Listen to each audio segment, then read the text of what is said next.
Ah!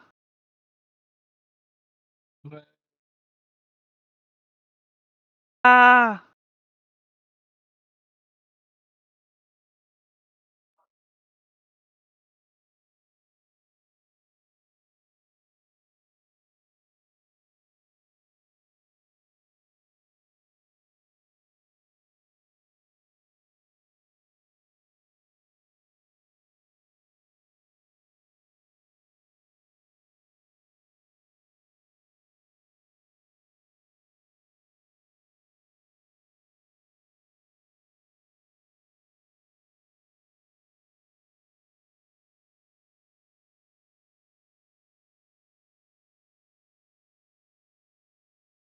Talk? Is it just me, or are you not audible on stream? Because I can hear myself, but I can only see your blob mouth go.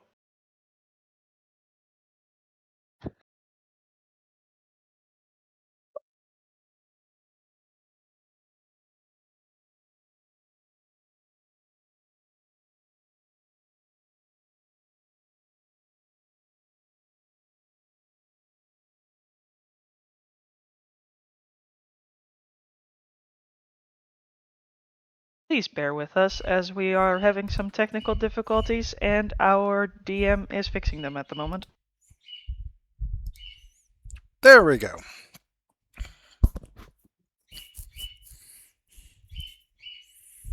Alright, there should be sound now. There is. Alright, let's try that intro again then. Take two. There should be sound now. There is. Wait, why can I hear myself?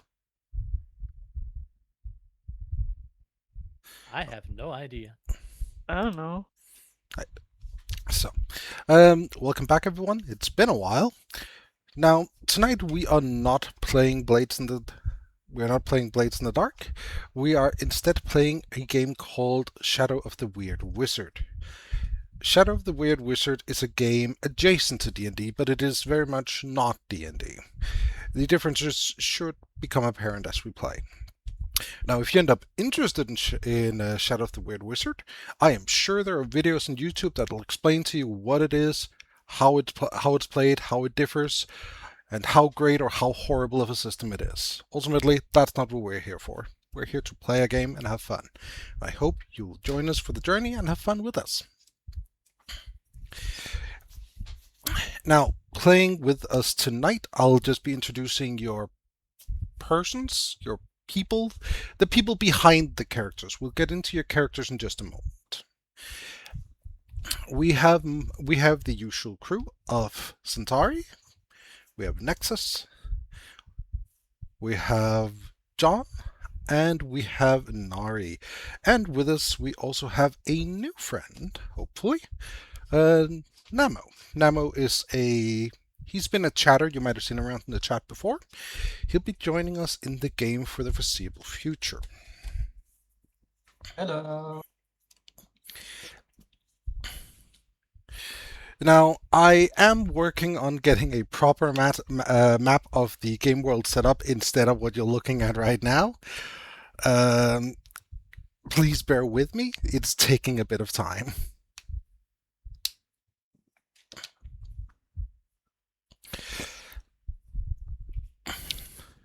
But in the meantime, let us do a short introduction of where we are and what we're playing. Like, what world we're in, I mean.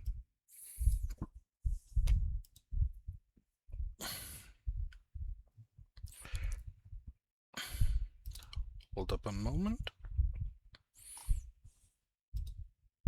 I will say, I love the Blizzard Storm we're in, so you better not delete it. No, I will.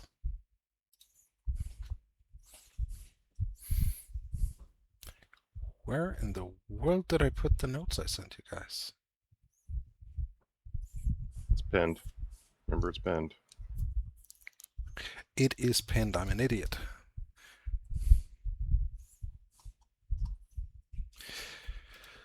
Truly professional quality this stream already. don't want to say anything, but the stream is currently pitch black with just Keats blobbies visible. Yes, that will happen occasionally. Okay, as long as it's intended. It is intended. It's whenever I pull up GM notes, I've set it to only record the actual game. So in case anyone like have the stream open on their other monitor, they won't accidentally be flashbang with "you're all about to die." The game we'll be playing is taking place in the world of Eldara. It's a homebrew world. Now, the players have already been given a bit of a sheet with some common knowledge about the world. We'll bring the different tones up as we go. What is important for the viewers to understand is that this is a high fantasy world, which means you can expect to see the typical high fantasy trope. You'll be able to see some elves, some dwarves, some humans, and some other oddities. Because as you may be able to gather from the player photos, this is not your typical adventuring group.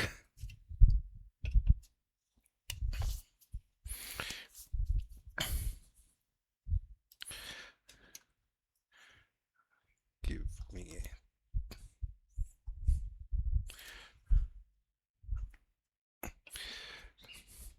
It would be nice if this wasn't lagging as much.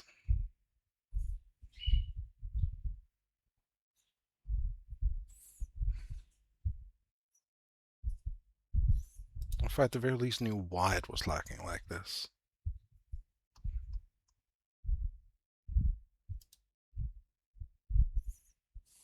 I thought it was intentional, so if anyone drops something like the N-word, we have a few seconds to cut the stream and stuff. There we go. No, that's not what I meant. I meant, for some reason, my PC is very lacking in the document. So, we find ourselves in the early weeks of spring. The snow from the winter has just melted. It's been another harsh, harrowing winter. We are at one of the many mountain passes leading towards the great city of Greyreach. Greyreach is not exactly a city as much as it's a city-state. It is located in the no man's land in between the great kingdoms. In pure theory, it's located within the hollow marshes, but anyone from Greyreach would not call it that. Greyreach is a quite unique city in that it is not governed by any one kingdom. It is instead governed by its own laws. It is a city for adventurers, people with aspirations of being heroes of the realm, or simply of earning a bit of coin by working across the various borders.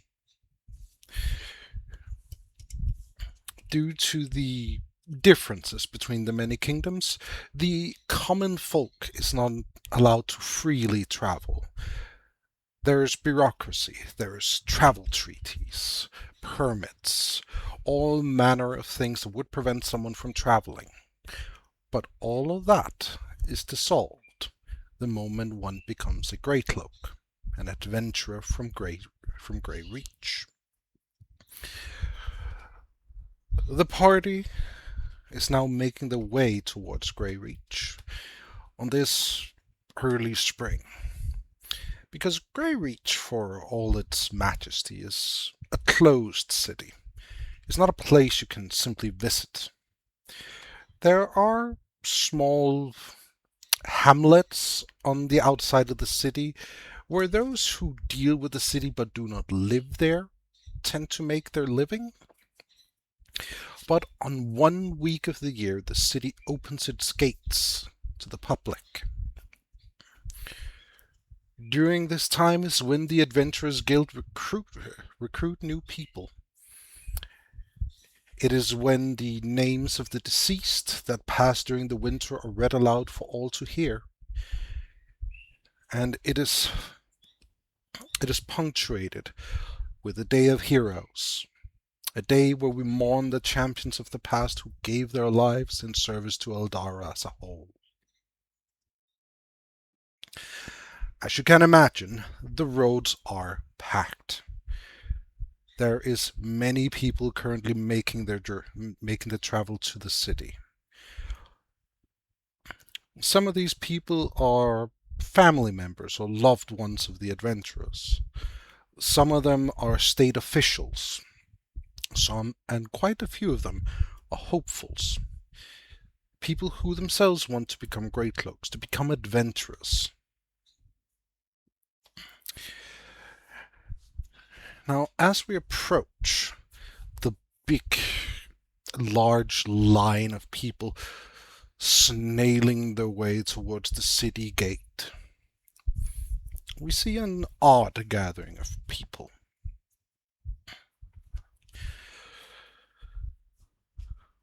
Centauri, why don't you describe who we see at the front of the group? Let me clear my throat. Apologies. That's all right.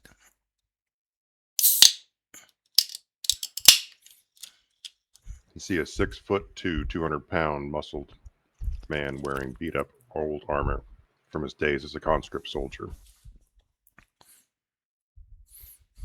He carries a round shield and a spear, and across his face is a 4-inch star-shaped scar from an old battle wound. He has a grim look on his face as he considers the massive crowd in front of him.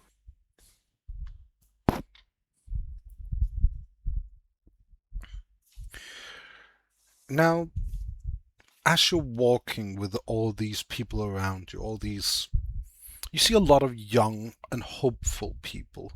You also see some people that are not like you, but whom you recognize. The same type of people as you are. So, the sight of someone like you it's uncommon, but it's not rare. Now tell me, who is walking behind you?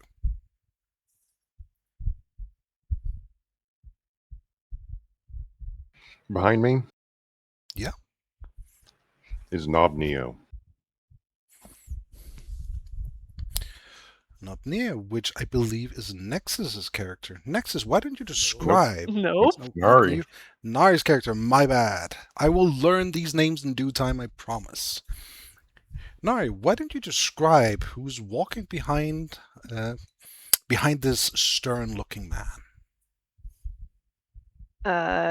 A towering, broad-shouldered giant with stone gray skin, curved black horns that poke out of his wild orange red hair, thick braids, a pointed beard.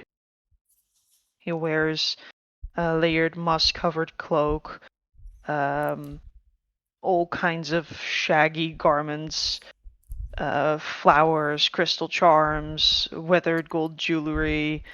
He has a staff which is wrapped in vines, and some talismans hanging from it as well.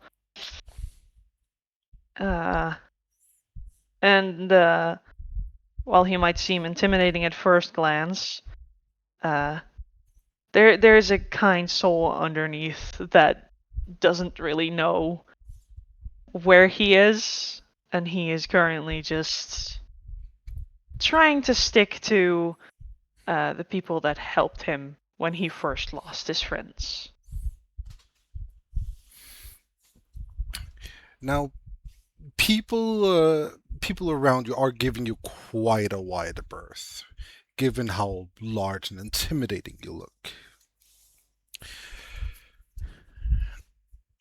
Now tell me, who's walking behind you? I'd rather say that there is someone on his shoulder. That works as well.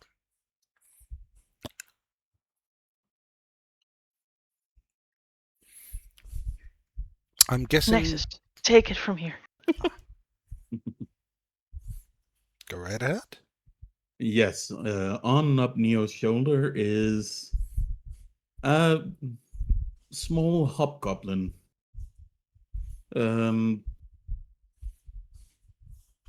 Like dark gray skin and completely black eyes. And he's dressed sort of in between being a red cap and a man of the cloth. So it might be a bit confusing at first to look at. But he typically wears a soft expression on his face and a smile towards the unfortunate mortals around him. And he is probably busy talking off Nopneo's ear. What kind of things And are being said? relishing in Nopneo's answers.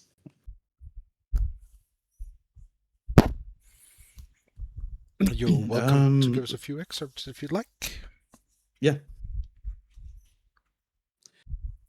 So, well, this past town, well, I really like the bakery over there. And you know those baked goods they had, like they didn't exist like 100 years ago. It was quite nice, actually. Like bread? Well, I not you. You know, there's more than just bread as baked goods. Like there's cake and like pastries and all kinds of stuff, right? So this one is really nice, and oh, Like I berry bread? oh yes. But no. This one was like with cream inside, and it was yeah, it was just really nice. Too bad the guy who created it died like a few years ago. I think it was some That's kind of sad. like flu. Now, as you're walking along the trail, you do see a few people walking around. A lot of them appear to be people of the cloth, so religious types. You see, they are carrying wooden cups with water that they're passing out, and they're carrying out these small sort of what were the figure 8 shaped breads, where the two little holes have been filled with a type of brownish type of cream, and they're handing these out just to people as they're passing by. As they're passing you, they're offering one to the stern man in the front. They're offering one to the large giant, as well as the little person sitting on their shoulder, as well as the thing I presume is flying behind them. Yes, flying behind not Neo, kinda in his wind shadow, so it's not as windy where the next member of our party is. Hovering behind not Neo is something that looks kinda like a stork's nest. It's hovering like, yeah, let's say 2 feet above the ground, where it's barely skirting across without hitting something. And the inhabitant slash owner of that nest seems to appear something like a lizard-like creature with lots of feathery like hair, long ears, and some very unusual facial features. It's kind of looking a little bit like one of those trickster dragons one knows from certain other settings. But in this one, it looks kinda like 4 feet, an animal on 4 feet, size a little bit similar, and listening to what the two people in front of him are saying, he chimes in. Yes, yes, we know all about this bakery, since you mentioned it at least twice today. Speaking of, no, thank you. I don't want your water. Thank you very much. We have our own water. Do we know how long we need to go? It looks like our human is starting to look less healthy. Maybe we should speed up. I have no idea how long until we reach this. What was the name again?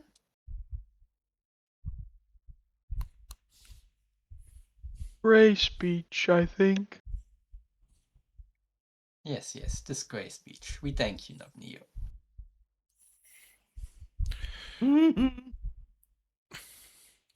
So, by the way, are you sure that we shouldn't give you a lift? And with this, he turns around on his nest and looks towards the final member of the group.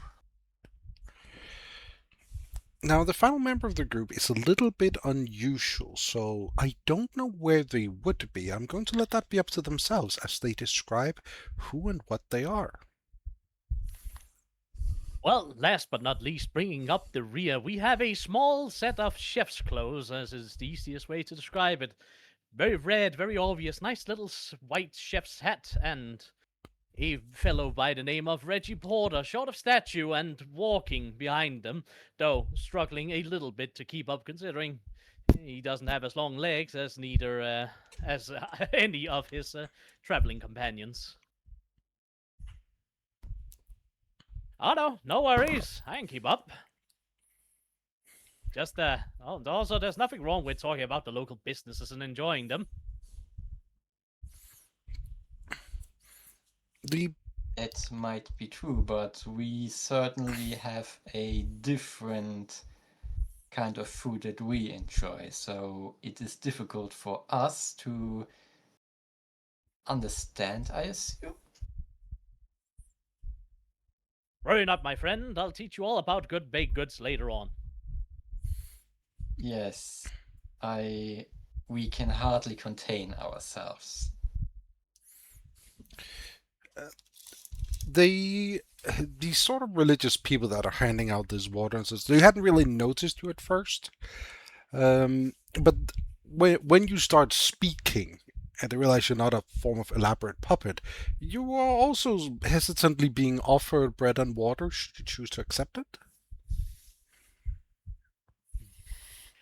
Oh, thank you very much for the offer, but I don't need to eat or drink, so give it to someone else more in need than me. At that point, they will simply smile and move along.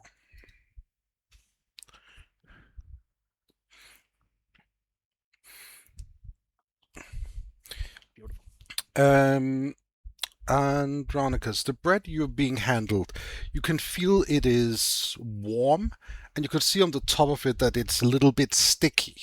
It looks like it's been brushed with something, and it smells sweet and buttery.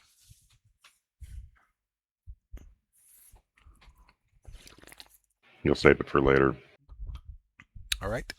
He doesn't say anything in return. He just kind of looks at them and takes it and keeps his eyes on the path, trying to see if he can spot the city entrance. All right. He's keeping pace with the rest of the group, not trying to outpace them with his long legs.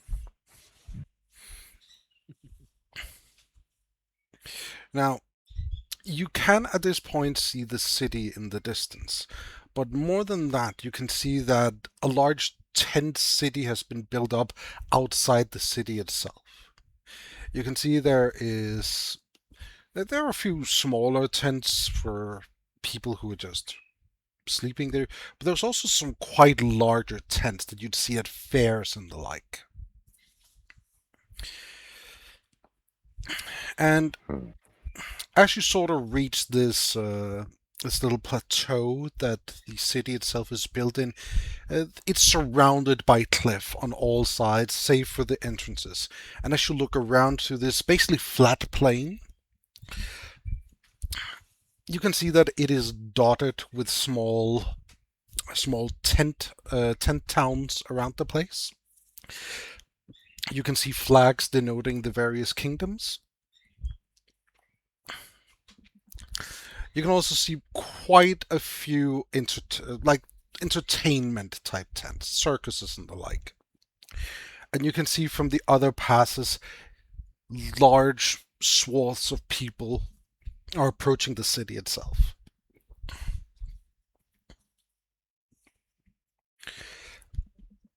And in the distance, you can see the city of Greyreach. You can see the great walls that surround it, and peeking up from behind those walls are large towers, large keeps. You can see the city is built in levels going upwards, towering above the outer walls. It is truly an imposing city. And you're all fairly certain that this city is larger than any capital you have ever been to. And you can't imagine how many people it could house if it needed to.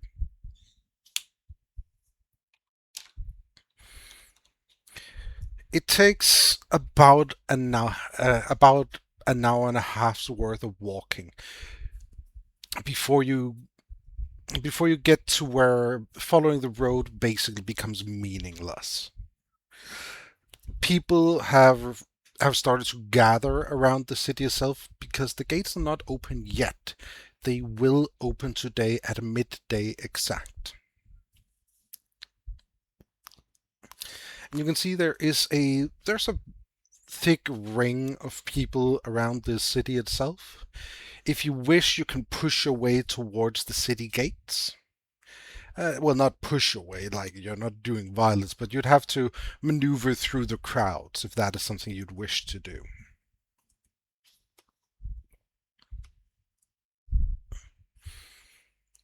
This place sure is popular. Once every year.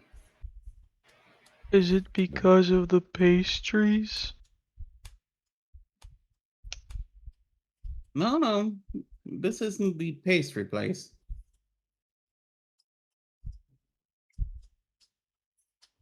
It's because we are here, along with all of the others. And they come to join the Grey Cloaks. They open the city once. And it's a big event with lots of travelers. And these people are trying to make money off of the travelers. It feels like there are too many new adventurers for a city of this size. Do you believe they have some kind of test that we all need to, I don't know, go through? There is. The stories I've heard of Grey Cloaks from my country tell of entrances, exams, and tests where they prove that you're worthy of going out and risking your life. Why do we need to prove that we are capable of going somewhere and dying?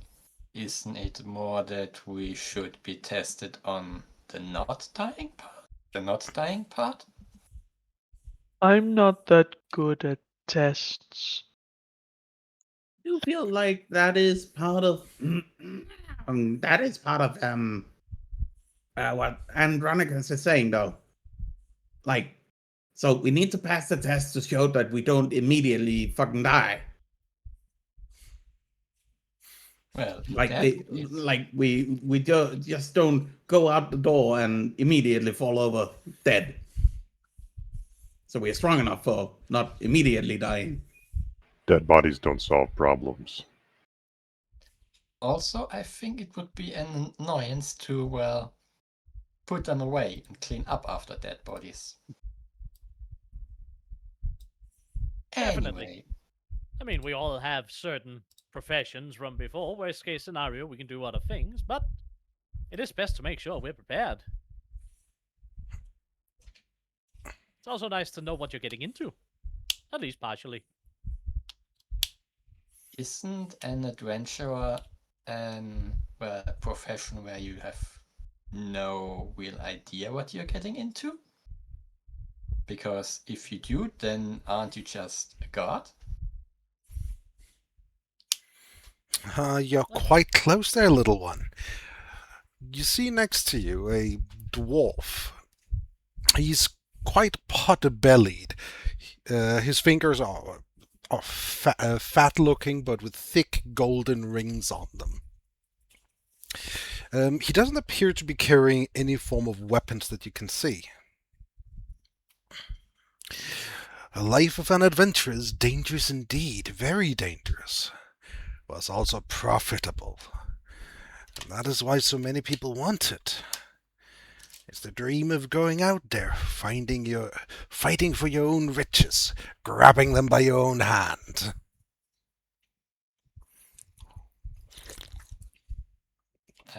We see. It looks like you are very successful in the grabbing riches part. I would like to think so, although I'm not here to sign up. Oh, no. I am here to sponsor those who wish to sign up.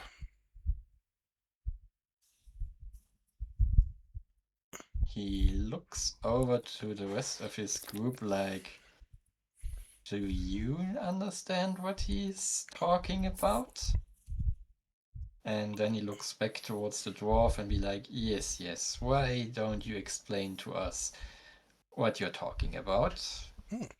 Just so we are all on the same, level. Well, there are many ways of becoming a grey cloak. There's the usual way, which is go to the city and pass the trials. It will be a physical trial where you have to prove your mettle. It will then be a questionnaire by the existing adventurers.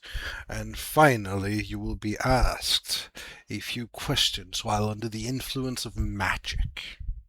If you fail any of those three, you're disqualified. Tossed at the door. Now, as for me, I'm a recruiter. Specifically, we're looking for people who are willing to do the less glamorous work that the adventurers do. For every sword-swinging, freedom-loving, ale-swilling adventurer, there's at least 10 of us who smith the weapons, who discuss proper payments, who handle all the background paperwork. And if we happen to find someone that we think could be a boon, we can recommend them. We are only allowed to recommend one group, and that is what is called sponsoring.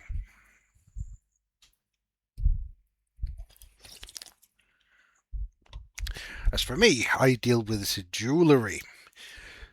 Not just the fancy kind that I am wearing, but the kind with ancient magic woven into the very fabrics of it.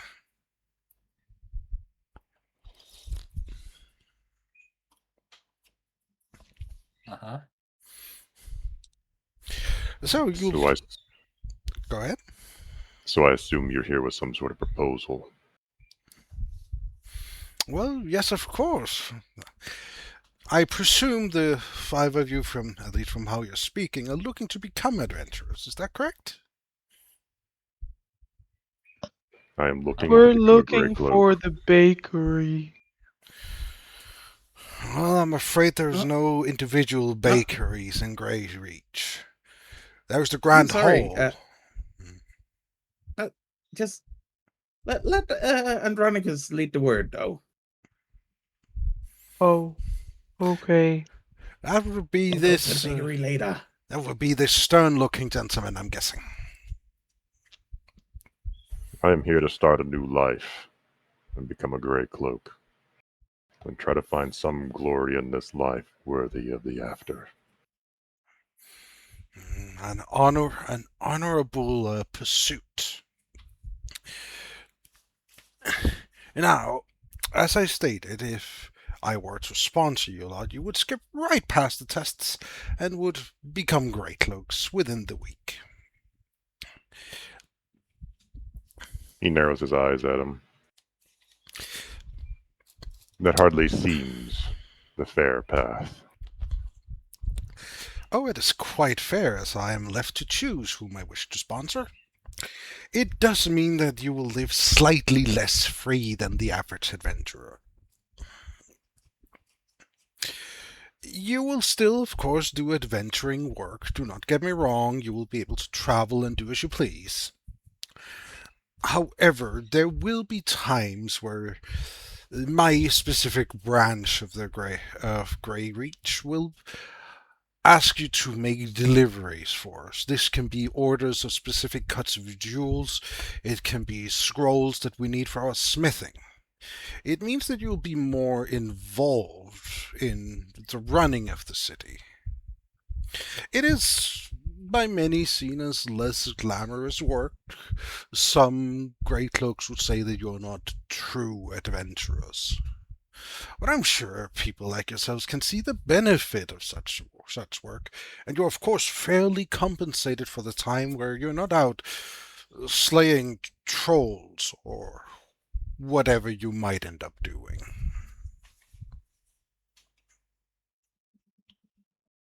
Hmm. I'd rather find my glory my own way. No offense, Fairdorf. And do the rest of you feel the same? So you tell us that we can all skip that, and he waves a paw towards the masters between the group and the entrance gate. And in exchange for, well, whatever you're doing behind the scenes, we are duty bound to do tasks for you without the option of refusing. Is this understanding correct so far? That is correct. Keep in mind that the tasks we give you are all in service to Grey Reach and the Grey Cloaks at large. After all, magical rings need resupplying, crystal needs fitting. There's a lot that goes into the manufacturing of magical goods. Are we allowed to refuse tasks?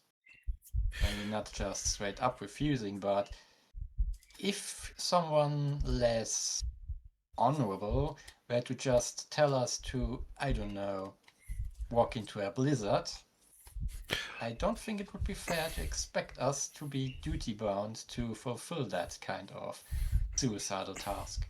Of course, any tasks you're given by us, should you choose to work with us, is approved by Grey Reach at large. We do not have single control of you. It just means that when we give you a task, it will take priority unless you're otherwise engaged. So, if for some reason all Grey Cloaks were intent on us walking into a blizzard, then we would have to walk into a blizzard. In pure theory, yes. But there is no doubt in my mind that such an order would be overturned. No one travels during winter, not even adventurers.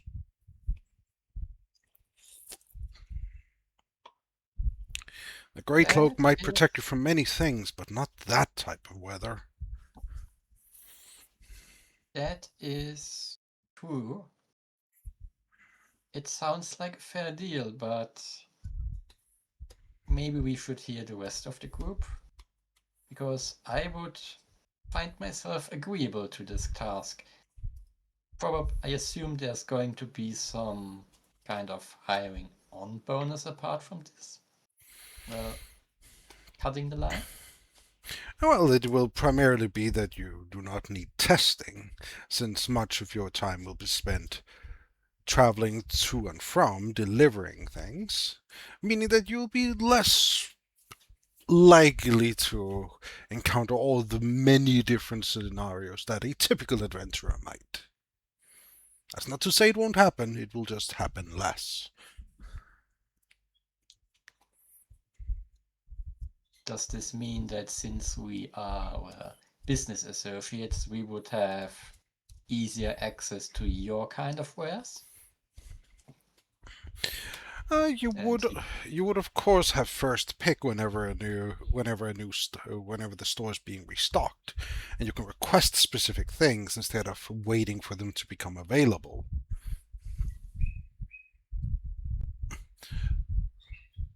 But if there is a group that needs a ring of water breathing, for example, you cannot simply snatch it from under their nose. You will have to buy it fair and square as anyone else.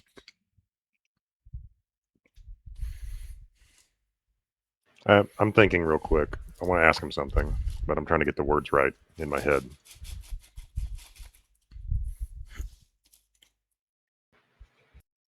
Because I got to look up something in your setting document. Yep, go ahead. So we are inclined to agree. What do the rest of you think about this offer? It looks like our dear Centauri is working his brain off. We should give him a moment. Did he offer his name? He has not offered his name yet. What is your name? I am Andronicus from Thyrene. I am Bran of the Brass Buckle clan. You've not likely heard of us. We're quite a small clan.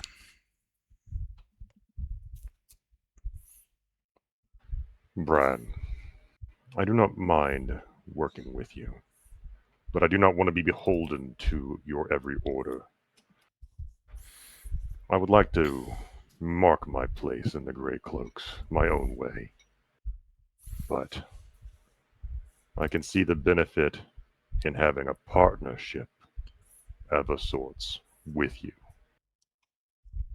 Does that sound agreeable? Not working with you full time, but coming to you to work with you as we see fit. You're of course welcome to do so. We are a part of the same organization at the end of the day. At that point, it would mean that I'm not sponsoring you. Which, if you choose to take that path, that is completely understandable and a very honorable thing to do. It's not the ways of my people to seek anything out from others, but forge their own glory, if you are familiar with my home country. I am familiar, yes. I've dealt with quite a few of you. As well as I've dealt with quite a few of either sort of vaguely gestures at the rest of the group. Oh, How many you know. years? How many years have you been with the Grey Cloaks? That would be 33 as of current, yes. Wouldn't that be such a very short time for a dwarf? It is quite a short time, yes, but I'm not that old. I'm still young and spry, as you can clearly see. He does Does he not dance a look. jig? He does not look young and spry, but he does do a little jump and click his heels. You have to count the wings. It's easy. But yes, his beard is still full colored. There's not a speck of gray to be found.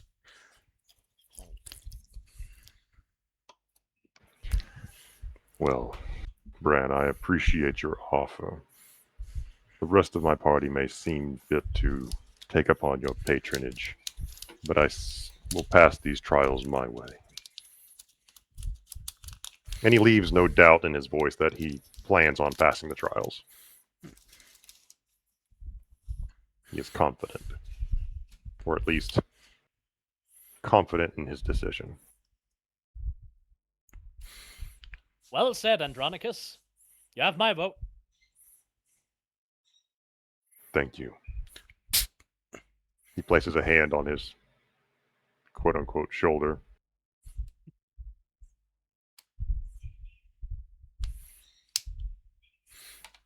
I hope I've I've offered no disrespect. Oh, of course not. Of course you haven't. As a matter of fact, you're answering in the exact way we were hoping you would. Here, he reaches inside of this jacket he's wearing and takes out a small card. When you're being interviewed, make sure you show them this. And what would that mean for my interview? Well, you can read it. It should state it quite clearly on the card. He glances at it. It states, I, Bran Bronzebuckle, declare that the carrier of this note did not choose an easy path. Hmm. He actually looks at him, considers him for a moment, then just deeply nods. Thank you.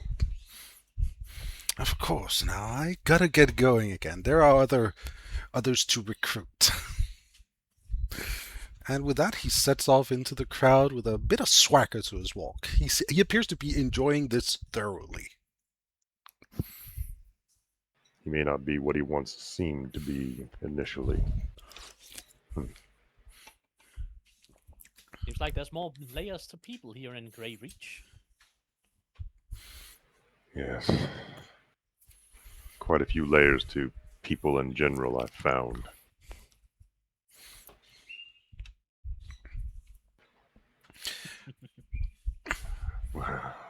We'll have to look after Nob Neo. We don't need. Okay, I got a question. Is Nob Neo boy or girl? Boy. Okay. We don't need him wandering off and getting into trouble with one of these many layered individuals.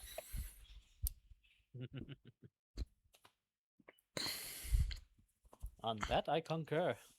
The only layers Nob Neo needs is flaky layers of a nice pastry. Now, you're still at the... Well, you're not exactly at the outer rims of the city. You are getting into the crowds of it. I presume you'll want to push your way up to the gate for the grand opening? Yes, he's wanting to stand tall and proud in front of the gates and present himself well. Yeah. Now, you're pushing forward, which means that you're getting past where it's tense and where you see there are actual buildings that has been built outside of the city walls. You can see a few of them are stables, you can see a few taverns. You imagine this is where people who go here with business deals would wait for responses or wait for the adventurers who will eventually join them. The taverns appear packed. Like from a good bit away from each of the taverns you see around here, you can hear music from several instruments blaring out. And you can see people from the taverns are already very drunk.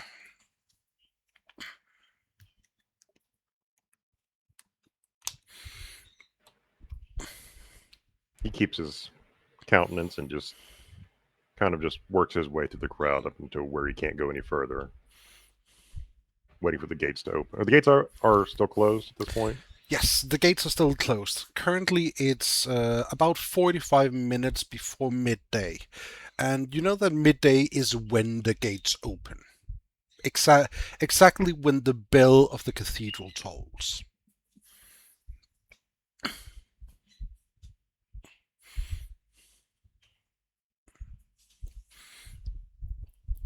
And now, as you're getting closer, you see that there are less of the stalls that you were seeing out in the outer edges. There's less people here trying to sell you things. There's still a lot of people, and people are more now just in the position they've chosen to wait in.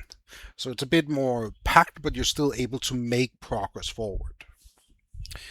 And you can see that there are some actual permanent houses around you. Like, it's wrong to call it a housing district so much as it is people who build actual houses, like basically built into each other, like row houses. Right on the outside of the city? On outside the of the walls. on the outside of the walls, yes. So these outside the walls row houses. These do they show signs of weathering and battle and They like do. any like they would Roll see me, seemingly unprotected? roll me an intelligence check, I'll say. Now, we'll briefly explain how checks are rolled. You basically roll 1d20 plus whatever you have in intellect in this case, and you check that number against 10. A standard check is against 10. Would there be any added modifier or bonuses like from his time in war? Understanding. Yes, given what you're looking for, I'll say you're rolling with boon, meaning that you roll a 1d6 and add it.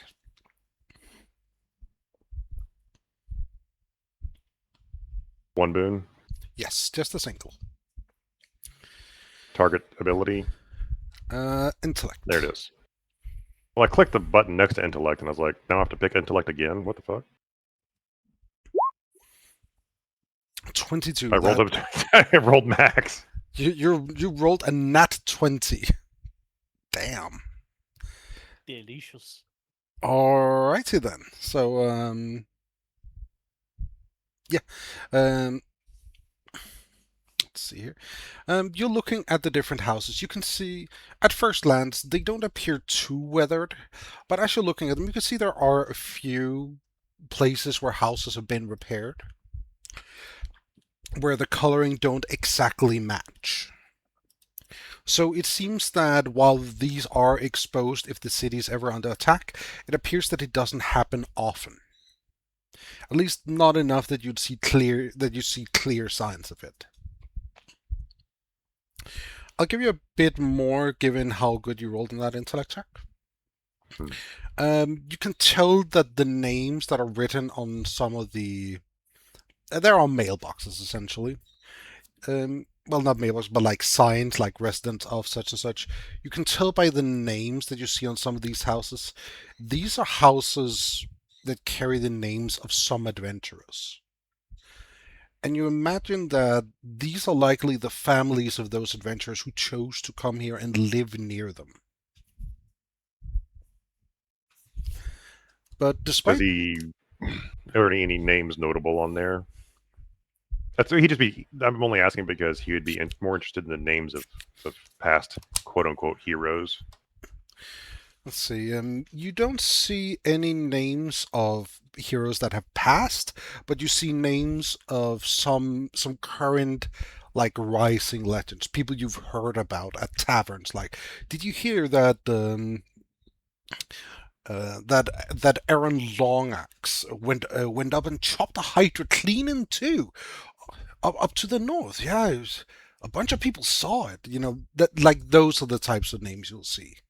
People that are currently active, not the names of former adventurers. And you might actually make a mark of the fact that you don't see any names of former adventurers.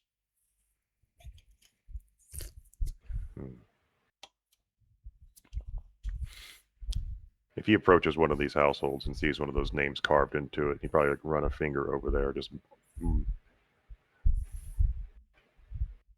glory be to those who win. Glory be to the victor.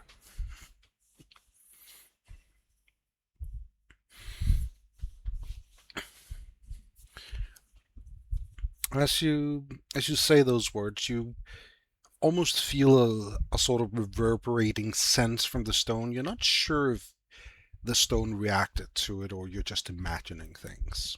It could be either way.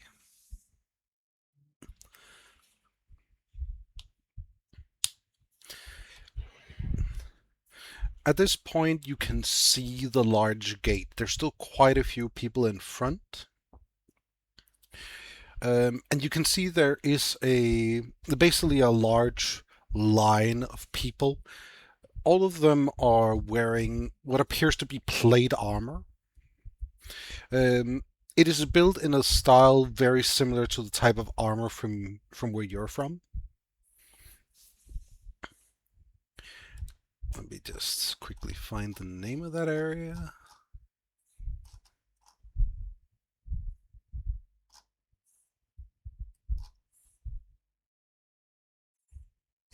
It is Tyrenian armor.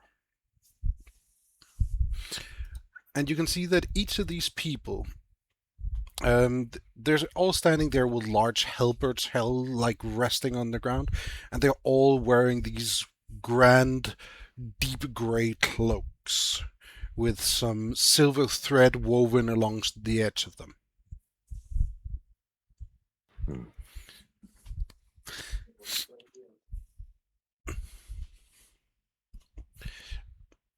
And judging by the size of the gate, you'd guess that these are basically there to make sure no one ends up crushed by the gate when it swings open. They have yellow or gold on their cloak. Would you say? They're grey cloaks, but with a bit of silver threading along Silver the edges. threading. Yeah. Okay.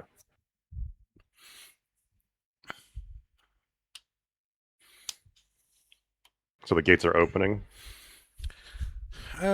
Not quite yet, but as you're standing there staring at the gates, the Mhm. gates look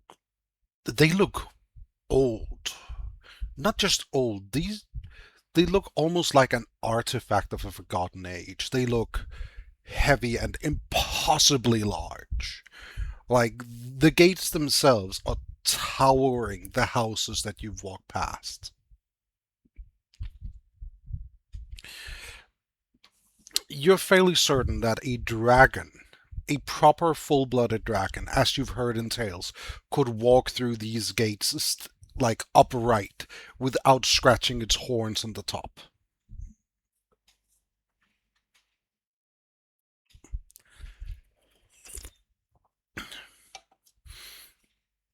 And you can hear people around you.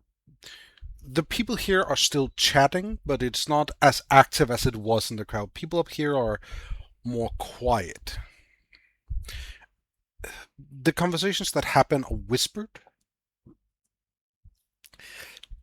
And you can see a lot of people here are carrying weapons, wearing armor. Some are carrying staves and scrolls. Some in lighter armor with various forms of light blades, bows. Some people are carrying spears. You get the general gesture, the general feel, and you see people from all manner of different walks of life.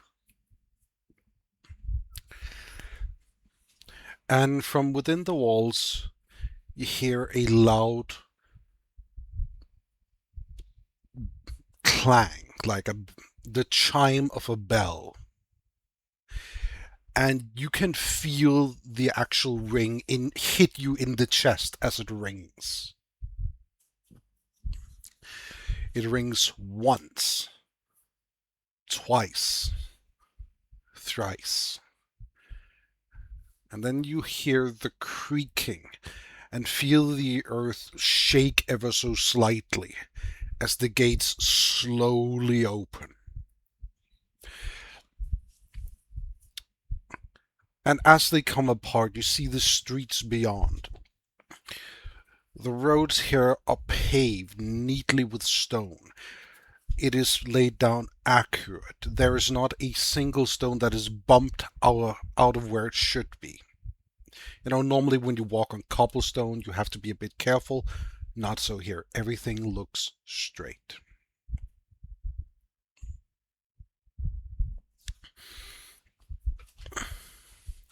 And you see a gathering of people in various forms of armor, all wearing these same grand grey cloaks, these ones with golden linings. Step out of the gates. An elderly looking man in the middle. He's wearing what you'd describe as fine but regular clothes. He's looking out at people. His eyes are old, but very kind. The man next to him has a very sharp features. He's an elf. And he looks like he really doesn't want to be where he is right now. As they step forward, the elf is tracing runes in the air with his fingers, leaving behind a golden trail that hangs in the air. After he has traced whatever magic it is he is weaving, a sort of shroud from the man is lifted, a golden shroud lifts up into the air and expands until you see is effectively a bust of the man lifted up to fill the air.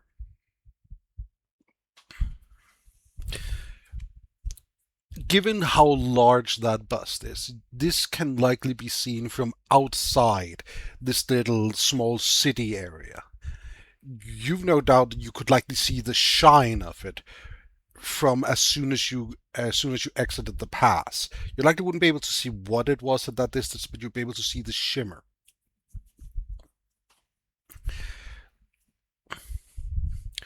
And as it opens its mouth to speak, you're expecting this billow, this same loud sound as you heard from the chimes. Instead, you hear a calm voice speaking to you as if he had his mouth only a few feet in front of you when he spoke.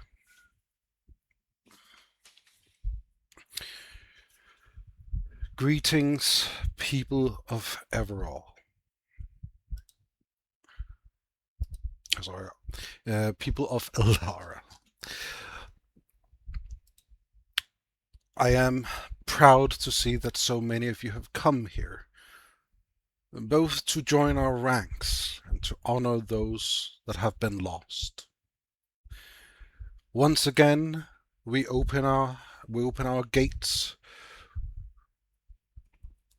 for the first week of spring. We have all survived another winter, maybe survive many more.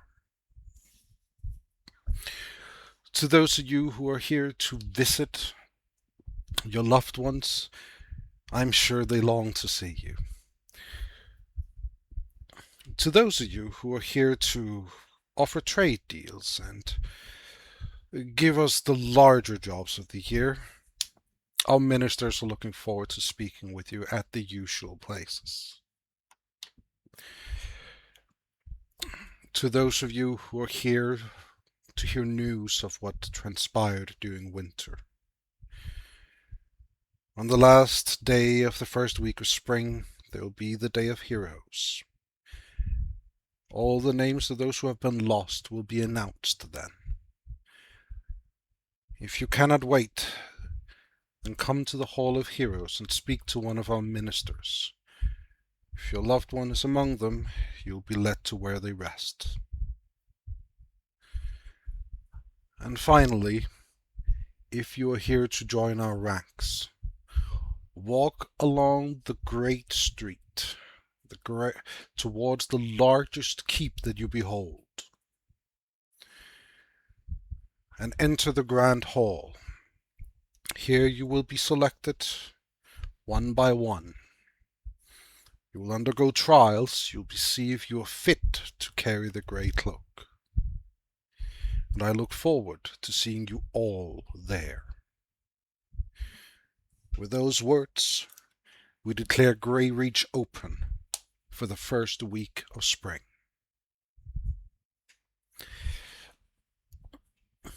And with that, you see, again, shooting from this large bust of him, stars of light that are shot in different directions, exploding in the air, raining down golden shimmers over people.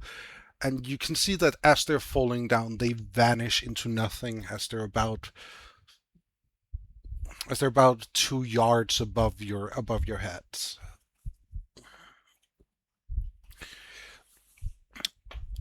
The people in the golden cloaks that were all standing there turn and walk back into the city. You hear one of these people that were guarding the path in there shout some orders. You don't understand what they're saying. It's not that it's a foreign language. It sounds like it's shorthand or code. And the guards there sort of move backwards and to the sides, now guarding the sides in. And the city is open proper.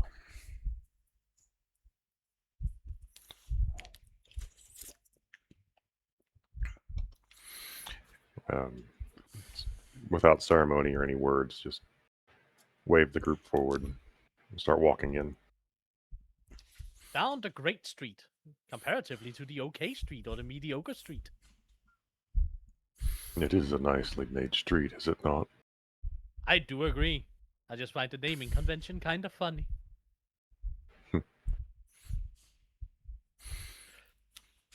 As you're walking in here, you can see that the streets here, they're not spotless, but they are more even than you've seen any street outside of if you've ever visited a royal, like the area just in front of a royal castle. What would that be called?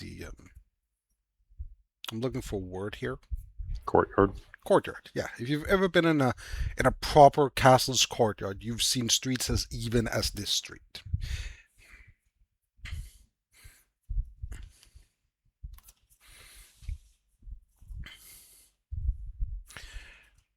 And the air inside of the city itself, there's a certain scent to it. You can't quite put your finger on it, but it feels old. Almost like if you've ever entered an old decaying ruin, but one that has been cleaned, where people have already gone through and found what was there to find. It's that type of smell that is to the city. But not nearly as strong, just a faint undertone.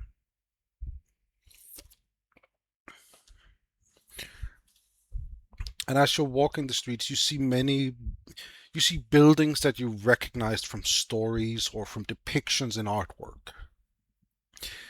You see the Grand Cathedral, simply named that. It is not dedicated to any one specific god.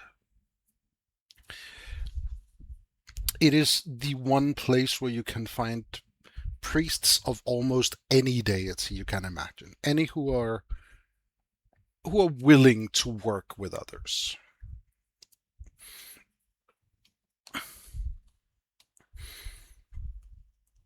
Yeah.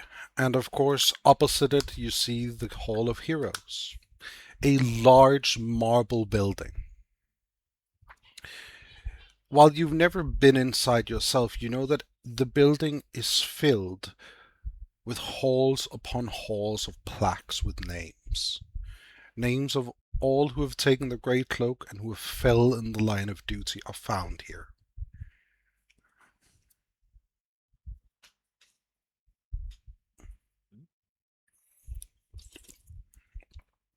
And finally, the Grey Keep itself. A large, multi-storied but yet battle-ready looking fortress in the middle of this entire keep. Outside of that, you can of course see there are many smaller streets. It's a labyrinthian city almost. And you can see, as you'll just throw your eyes down one street, you see blacksmiths, you can see potion shops, all these sorts of things that you may only have one or two of in a kingdom.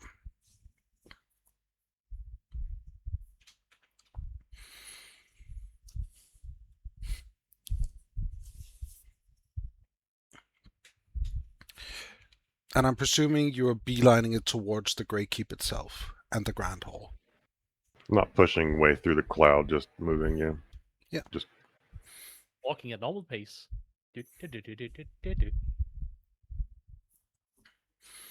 it a bit easy and just moving the nest a little bit above head height, so yeah, the group is a little bit in its shadow and there's no risk of anyone bumping into the nest.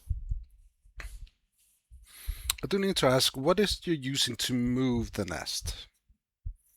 My character has something that is called telekinesis. It's a magical talent. And I can basically pick up something that I can feasibly hold my own 2 hands. Hmm. And the nest is mechanically basically just a chest. Okay, that's perfectly fine. I will say that it is taking a bit of your attention to hover it. It's the equivalent of walking while you're counting your steps. Yep, that's understandable.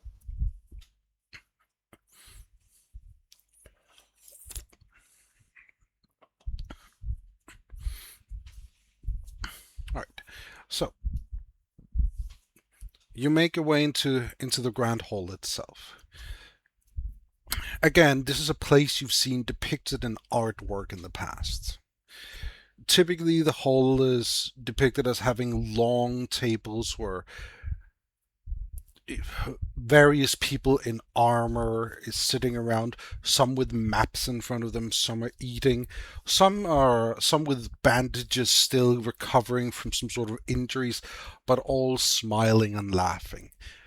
But today the hall has been emptied. There is no long tables, there's no chairs. Instead, as you enter, there's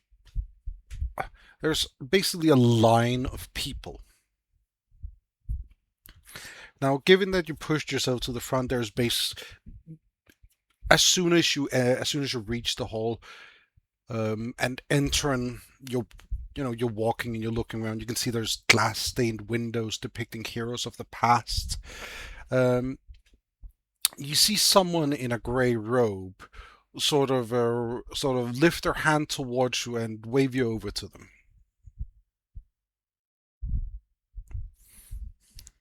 We're being called over. Hmm. And who are these people?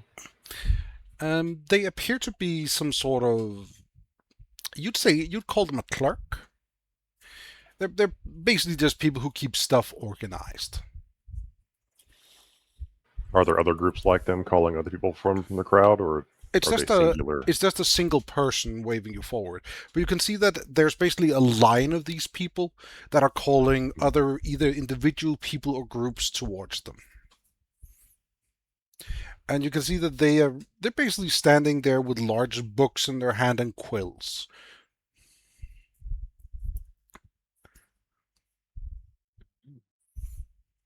I'll approach. Stand and present himself before these people. Good day, good sirs and madams. Welcome to the Grand Hall. I presume you are here to apply to become adventurers. He nods in ascension. Indeed. Yep. Very well.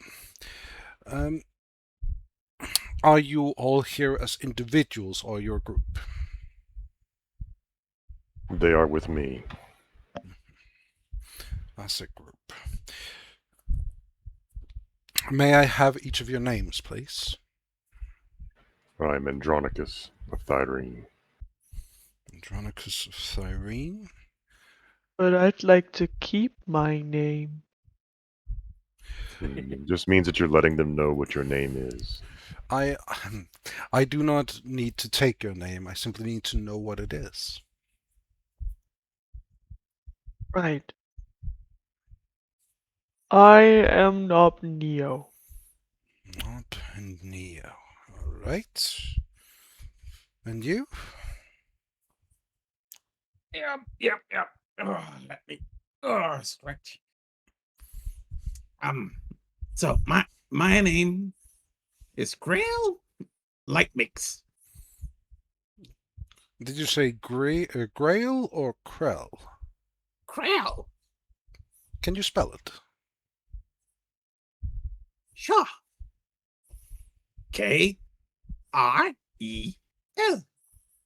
Oh, I see. And light and mix, I presume.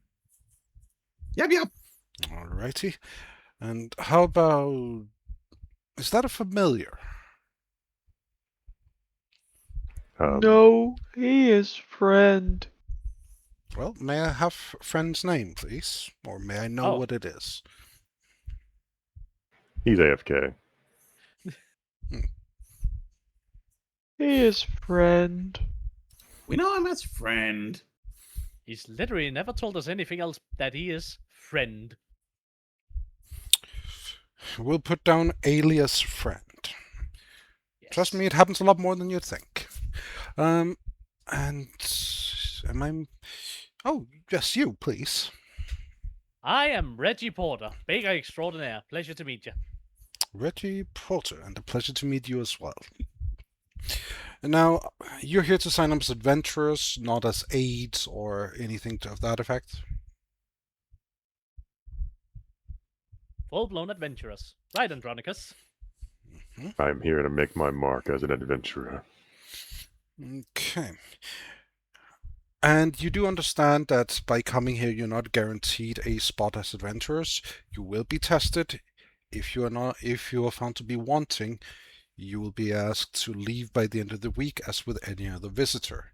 However, that does not mean that you cannot try to reapply next year. You're welcome to reapply as many times as you like. Good to know.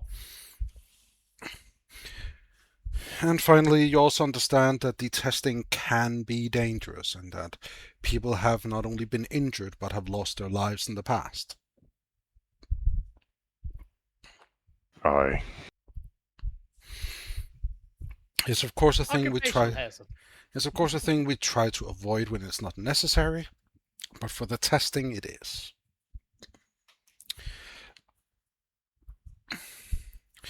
Mhm. We will face whatever you have with courage. Let us see. Oh yes. When you made your way here, did you make any deals with any individuals? Any special deals I should know about? I was presented this note by a brawn brassbuckle. He takes the paper from you. That looks good. You can keep that if you wish. Aye. And he writes something else down. All right. Now I do need to ask, are you all capable of reading and writing? I am. I am. Which languages are we talking about? We're talking common. Yes, we are, but what are we reading? What?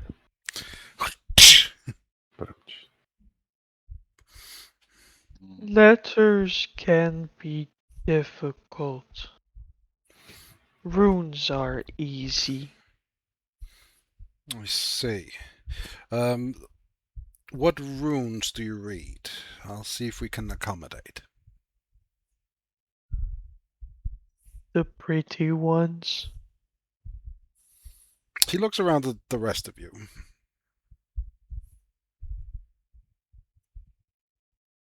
I guess I would have an idea of what not Neo means. He would have probably shown you at one point.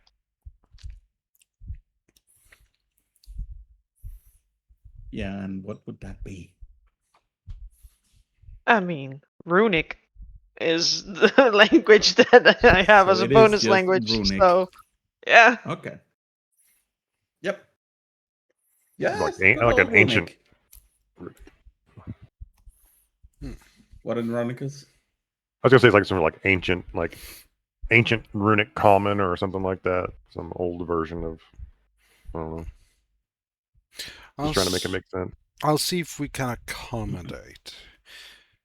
If not, we'll need to get a recording stone and do it verbally. Okay, and I presume the same goes for writing then. At least I've heard no one say anything else. All right. We have never learned common the formal way it is supposed to be taught in these schools, and I would have stuck in my nest and would show you some kind of burnt staff with some writing on it that would be arcane and sylvan. I learned these languages. I'm not sure if you can, well, do something with it, but never learned how to read common. We will see if we can get something in Sylvan for you. Okay, let's see here. He writes something at the bottom corner of the page and very carefully tears it out. Here you go. It's a small piece of paper and it has the number 13 on it. Lucky number. When you hear that number being called, please step forward. There will be a desk at the far end of the hall. You'll be asked to sign a few pieces of paper. You can fill out as much or as little as you wish.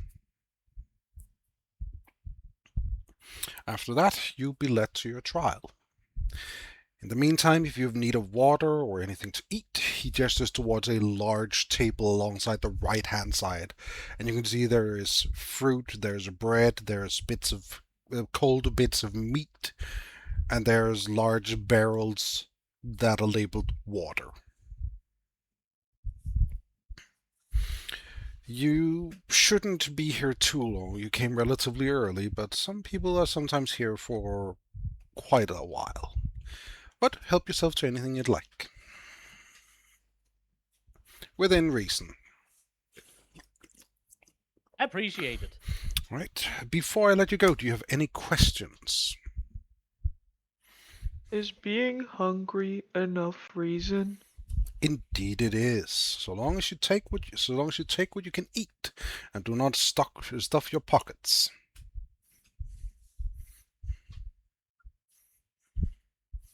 Mm-hmm. Seems fair.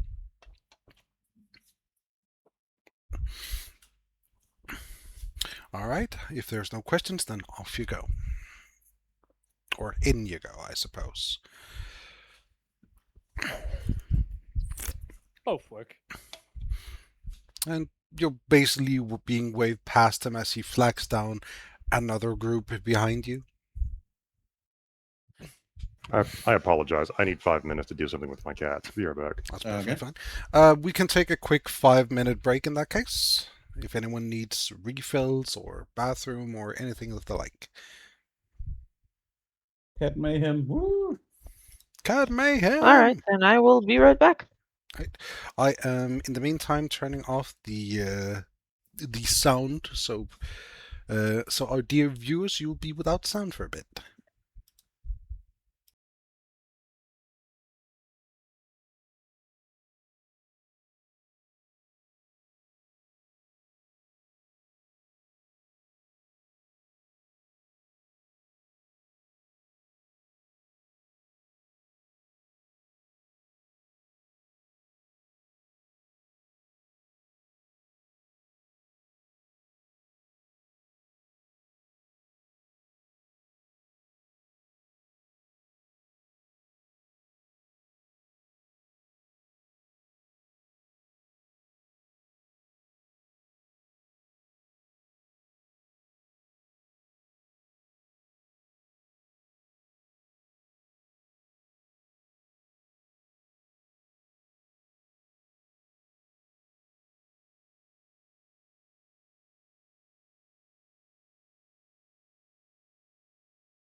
Hello?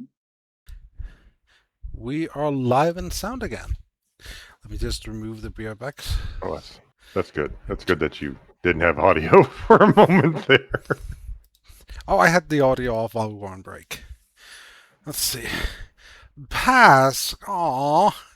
Hi, Pass. Thank you so much, pal. Sorry you caught us right in the middle of a break.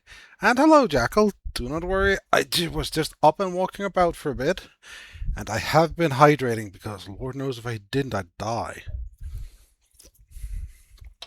Alright. That's usually what happens when you don't drink water. Yeah, it's almost as if it's a bodily need or something. Nah. And you'll die if you drink too much of it. It's kind of crazy. Speaking of, I have a rant about water, but that's best saved for another stream. Not when we're doing this. But if you ever catch me in on another game stream where I'm just playing a video game, ask me about water. I have opinions.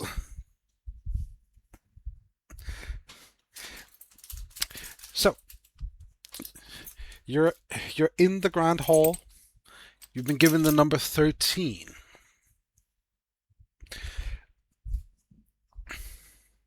Mm-hmm. And We're waiting for a name to be called or a number to be called. yeah.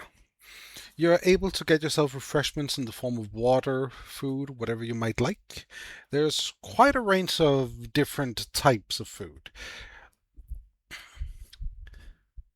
It's not like noblemen's cuisine is very common people food, aside from meat. Meat is a bit of a cut above.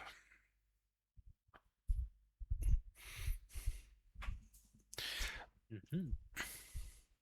So if any of you would like to catch some refreshments, now would be the time to do it.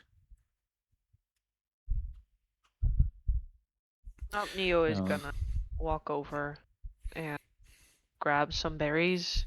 Yeah. You see some blackberries, a few strawberries. You see some berries you've never seen before. Those are the ones he's gonna go for. One of them is this large, slightly wrinkly purple berry that's like in a large pile.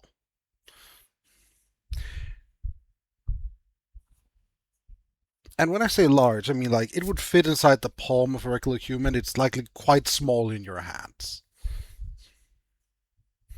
Right, so he's gonna take 3 of them. Yeah. And then the first one he is going to just sniff and then squish a little bit. It smells a little bit bitter almost. It doesn't have a lot of a smell to it. It's like if you've ever smelled the outside of a grape, it doesn't smell like a whole lot. It's sort of the same smell you're getting here. Okay, so he will be smushing it a little so some juice comes out, and then he's gonna drink that. Okay, you mash it a little, and you see that the fruit gives when you press on it. You have to press quite a bit before the shell gives way, and it's not really juice that's coming out of it. Instead, it's some sort of yellow flesh of sorts, like fruit flesh, not flesh. I was about to say. Oh, like a yellow fruity flesh that sort of is pressed out of it, and there's these black seeds all stuck up in it. It smells it smells quite fresh and tart now that now it's been torn open. And then he's gonna eat it. Okay, so just whole as it is. Yep. Yeah. Okay.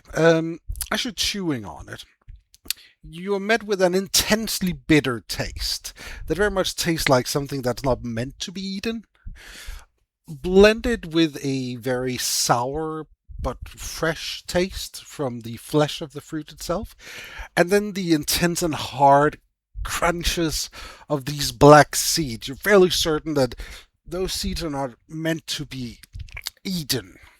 And it can be, if you chew them enough. And for a penny and for a pound, I'm eating them.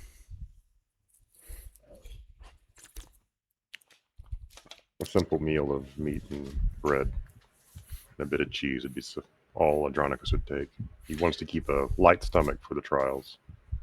All things are available to you, as well as much water as you'd like. He hydrates. The water, Does he feel comfortable? despite being sat inside of a great hall in wooden barrels, is somehow still a little. It's not cold, like it's not, you don't get that cold feeling in your throat, but it is chilled somehow.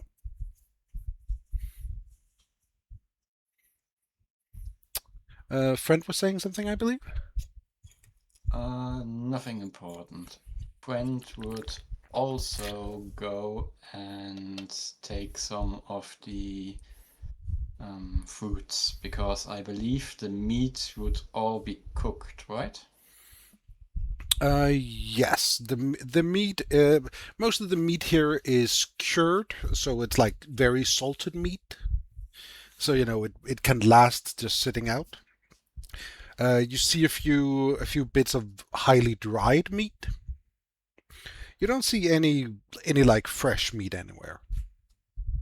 Okay, in that case, he would go and check out what's available, take a bit of the dried meat and maybe a few fruits, and then sit back and eat and observe. Yeah. And as you're sitting there, I would like all of you to roll an intelligence check. Or Oh, intellect. I thought it was my turn. Oh, go ahead. Okay. Sorry, I didn't want to interrupt. Go ahead. No, it's just Frill was planning on checking all the things. Yeah. And just noting down what he finds and doing estimates on their digestibility and if any of them seem tampered with or possibly poisoned. Okay. Then yes, you roll me an intelligence check as well. Yours will be separate from the group one in a moment, and you'll be rolling yours with a bane. Sure. Do I just click this and then -1? -1, yes. Yes, that's how it works. Okay. Target ability is intellect. Yep. Let's take a look. Nice. That still says it's a 20. Let me try that again because that is sus. Yeah, I Especially agree. with my dice log. Intellect. Okay. Oh, okay, it is rolling. You were just lucky. Fair enough. Yeah. Because I was thinking, maybe it's not at all rolling the d20. Because fair enough.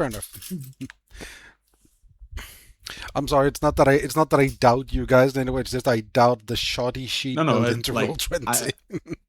I was already going to be checking it because I also felt it was sus. Yeah. Okay, so a 19. Okay, you're going through the different foods, and you see there's anything ranging from what you'd find in a meager trail ration, up to some actual like baked goods, a few chilled desserts. And while you don't gather that this is necessarily meant to be poisoned, you do get the idea that there are wrong choices to be made here. Because some of this food is very rich. It's the type that'll keep you bloated for a bit, kind of lethargic. And some of it is very condensed, high energy type food. So either it is that they're just catering to different tongues, or this is a subtle test of sorts. But as you're looking around, you don't see anyone taking note of what people are eating or anything. As for any trace of poison, you don't see any evidence that any of it has been poisoned. You do briefly believe that some of the dry meat may have been poisoned because that is pepper. Pepper's a poison. but not nearly enough to actually be poisoned is on them. Yeah. Pepper's poisonous. It's an old superstition in medieval times that black pepper was a type of poison. Hmm. People also believed tomatoes were poisonous. Well, I mean, it's good. It's part of exactly. Nightshade family. I mean, the plant Um, is. Oh yeah, don't kids don't I mean- eat tomato plants. Yeah. Watch out for rhubarb. Only eat the stalk. Yeah, the leaf might look delicious. Don't. yeah. Anyways, But yeah, none of it appears intentionally poisoned. Yeah. But you imagine I that think- someone you've heard that some people get sick from weird things, like some people swell up when eating nuts, and there are nuts on offer. So in that vein, some of it could be poisoned, maybe. Yeah. I mean, Krell is gonna. I think he's gonna take 2 plates, one for him and one for Neo, Yeah. and start adding up different kinds of fruits and a bit of salad and perhaps a slice of bread. Yeah.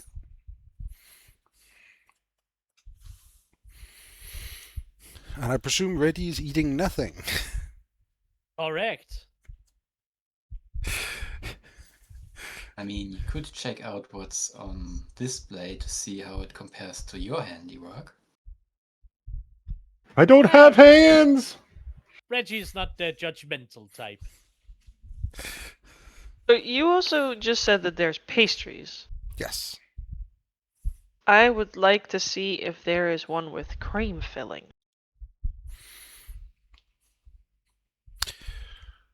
You see, there are some which are just basically pastry squares. You don't smell anything in them. They're basically just squares of pastry. Some of them are sprinkled with sugar. Some of them with like a mixture of sugar and cinnamon. Mhm. And eventually you come across one. It's again square shaped. They're basically just made to be made in large batches. It's not exactly filled, but it has been like cut in the middle, and you do see that there's type of off yellow cream looking thing in the middle of it. It's not exactly a cream, it's a bit thicker than that. It's closer to a custard. Okay. I am going to take one of those, and then I'm immediately turning towards where Krell is, Yeah. and just going, I found the pastry. Oh yeah, What they that have sounds found nice. what they found is a custard square. Oh, It is I might indeed. save it for later. I As believe long that as is you not don't allowed. put it That in is your not allowed. pockets. Hmm. No, not Neil. Here, have your plate. We're gonna eat this for now. Oh, thank you. I feel like something's up here, so stay on your toes and stay away Literally from weird. stands on his toes. I'm sorry, that was a metaphor. Just be careful. Don't eat berries and fruit you don't know, and just be mindful. We don't know what these guys are planning. Looks at the 2 other pieces of fruit that he hasn't yet eaten.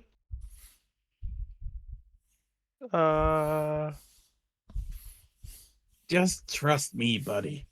I will point out the fruits that should be fine. But I already ate one of these. Yeah, but your constitution is good. You're gonna be great. As long as you don't eat more. So, I don't Puts know the about the 2 other fruits guys. back. So what did he say?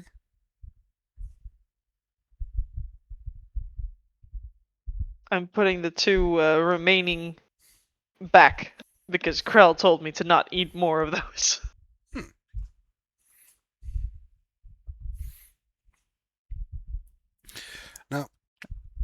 As you've been standing there, all of you go ahead and roll me an intellect. This is not with anything added, so there's no So boon, it's no bane, just an intellect check. so it was just a d20 and then whatever the attribute says, right? Yes.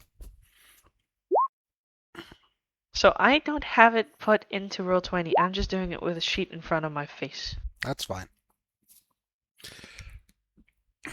All right.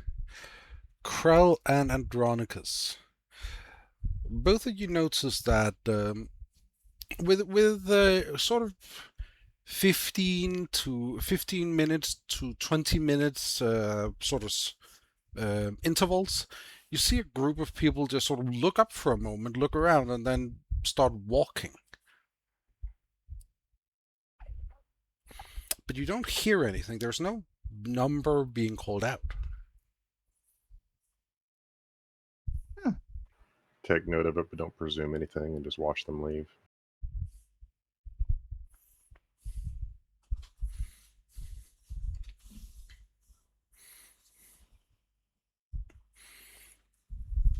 And you see this happens with more than one group. It appears to be happening with regular intervals. They all end up walking towards the same door at the far end of the hall towards the left.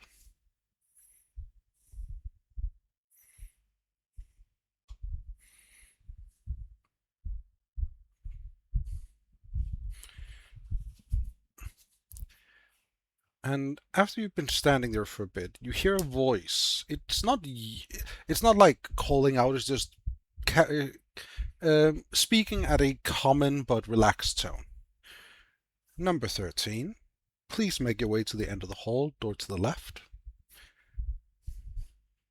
We have been Who summoned. said that? A magic voice is summoning us. Down the hall. Here we go. It's okay, Nob Neo. Okay. Finish your salad. Just in one go. Whoop. Good boy. Go without the plate. Without the plate. Munching on the Just wooden duck. plate. He is tilts the slow, ball he's back. not a complete idiot. Okay. He tilts the ball into his mouth. Just the whole mouth is hum, hum. Yeah, pretty much. I mean, he could be tough enough to think it's just like croutons or something. It's a large pie crust. Anyway, you walk down a hall. After you walk for a bit, you hear the voice again go, you are slated for room 6 on your right. All right. Nod and proceed to the marked room. As you enter Following my friends. As you enter the room, you see a young woman sitting by a desk, and you can see she's holding a stick up to her throat. And she goes, very good, there you are. And she puts the stick down.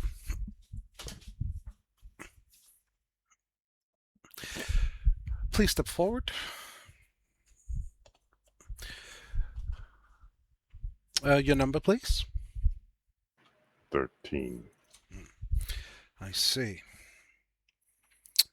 Well, I'm afraid I have bad news for you.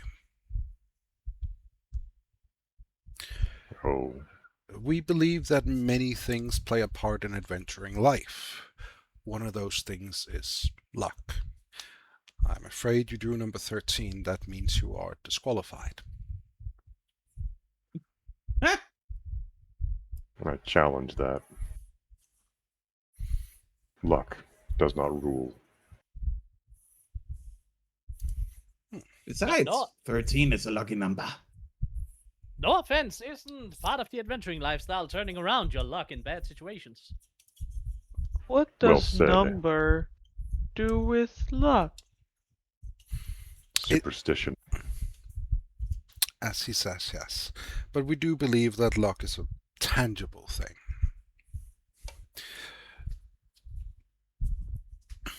But you're saying you would challenge our decision? Absolutely. My Definitely. path. My path does not end here. Good. Very good. All right, I have some pieces of paper for you. Let's see here. Adronicus, this is for you. Take it. Krell, this is for you. Yeah. Thank you. Reggie Porter. There you are. That is I. Thank you kindly. Let's see here. Friend. Helps when you unmute yourself. Yes, that would be us. We managed to get a version in Sylvan for you. And You? Nob Neo. Yes. We managed to get one in Runic. It is, however, handwritten, so do not expect the usual lines to fill out. Just read it as you go along. There will be an empty space. Put your name there, or whatever else you might wish to fill out. Okay. The forms will ask you of... It'll ask you of things like, do you belong to any registered group? Are you currently wanted in any kingdom? If so, list the kingdoms. It asks for your next of kin, and finally it asks if you fall in line of duty, where would you like your remains to be buried? Should there be any remains to bury? And of course, should anyone be notified? Most of that's going to be left blank for Andronicus. He has no ties to his past he wants to connect with. Yeah. And buried in accordance to the Skyfather's traditions. AKA Zeus. Yeah.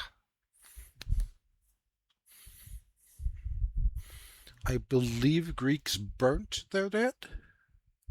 They did. Yeah. They buried them in tombs and they burned them. Yeah. So if he's worthy of a tomb, then of course the glory would be his to have.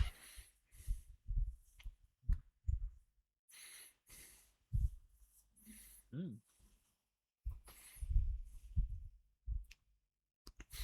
And she collects your papers as you fill them out one by one.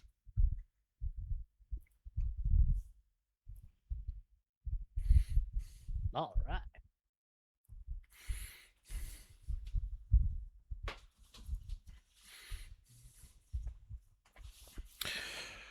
Right, we do have one final thing that we need to clear up.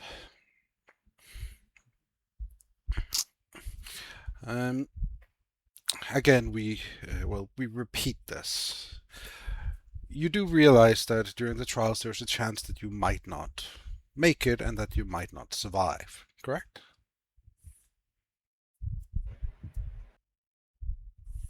I've already Yeah. died once. Can't be that terrible the second time. All right. I have no intention of dying here today. No, we certainly hope you won't. Now, in case you pass and before rumors start to spread, know that everyone was handed the number 13.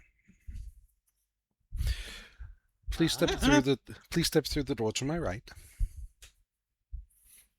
All right. Know I that like you. behind the door there will be stairs. They will lead to the levels below here. The area you're about to enter is a magical place.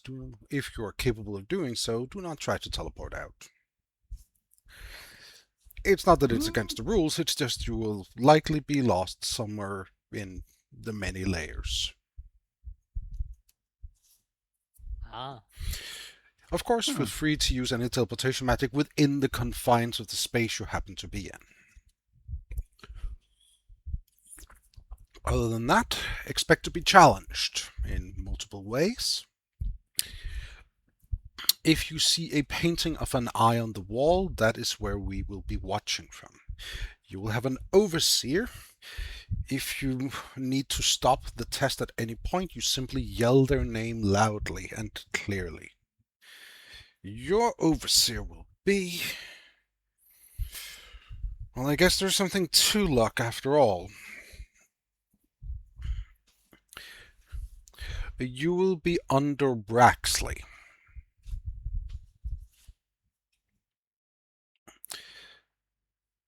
Braxley.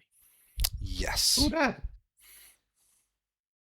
You're all welcome to roll an intellect to see if you recognize the name.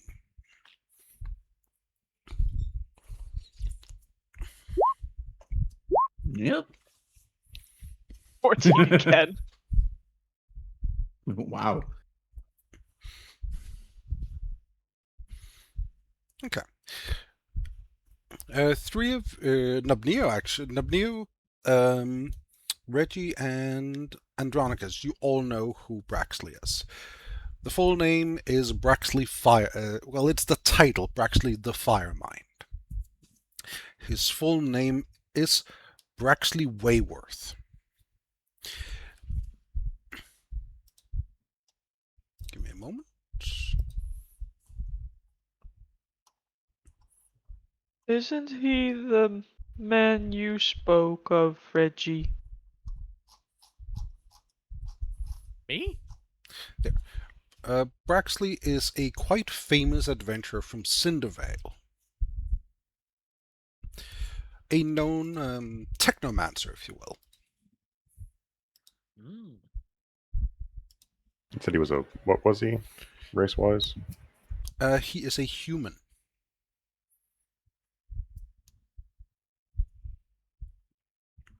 Pyromancer? Technomancer. Technomancer. Technomancer. In that story.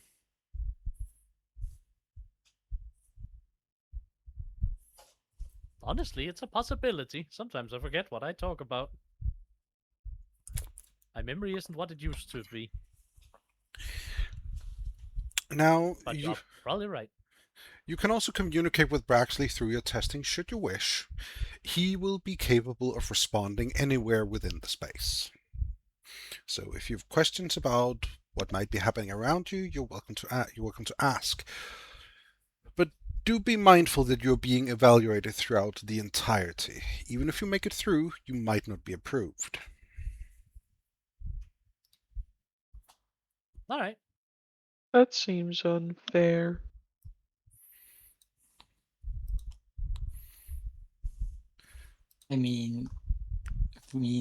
You have to understand. Do you want to be part of an adventurer group with somebody mean? We assume that this is what they are looking out for when they say that you might fail even if you make the test. I will ask my players, please do not watch the stream during this, since I cannot hide the things you're not meant to see here. Everyone Fair. watch the stream now. No. Now, Nah. the hallway before you is only roughly a single yard across. It's a very narrow staircase. Who's walking? You basically need to arrange an order in which you walk.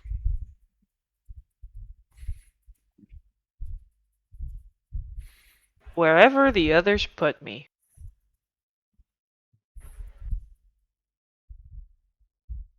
Reggie's gonna stay near the back, if not all the way at the back. Andronicus will take the front. All right. I just figured that'd be Well. natural for the way the group is already aligned. I think Krell is typically somewhere around Neo, but also If not just on his shoulder. yeah, but either near Neo or in between Neo and Andronicus. Okay. I would guess somewhere in the middle. But, well, wherever's there's a spot free, not really caring. So Andronicus, Krell, Nobneo, friend Reggie? Sounds good. Okay. Did I forget to give? No, I did give friend vision. Oh, I only see black. Same. we have. Oh, I see. It's up in the directional vision. upper right. Ah, I see things now. Let's see, we'll do a focus ping. Should bring everyone there. I have no idea why our characters are upside down, though. That's because that's the way you're looking. Oh. You can only It see. has- Oh, It indicates the Uh, direction you're looking. I just see how sit that down. works. Like, directional vision. Yes. There's directional vision. Interesting. It's difficult to get the small tokens positioned in the middle of the square. Yeah, they will want to go towards one of the corners. I mean, we know they are small, so they could just be normal size on the map.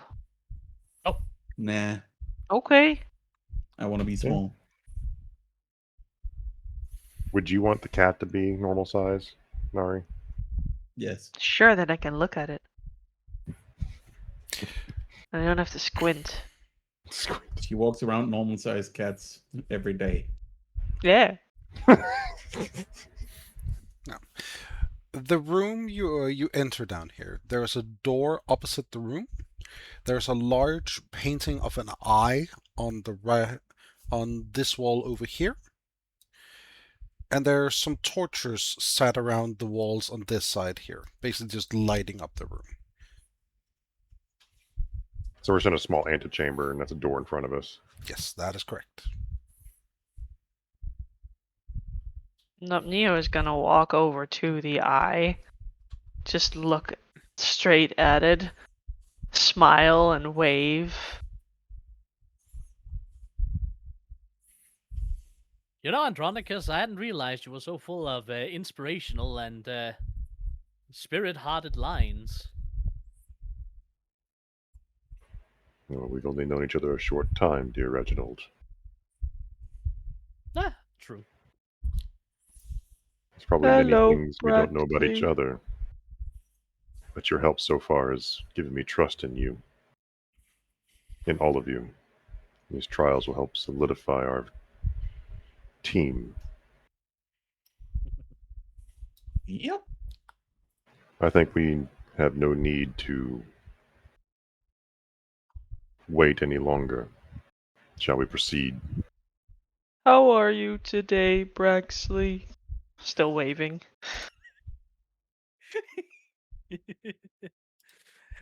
Well, Reggie's gonna pull out his short bow and just be ready in case something ne'er-do-well comes.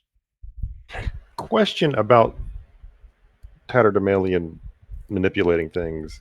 Is it like a telekinesis thing where you have like a hand but not a hand, and you're holding it but not holding it, or are you wrapping your cloth around it? I'm wrapping cloth around it. Okay.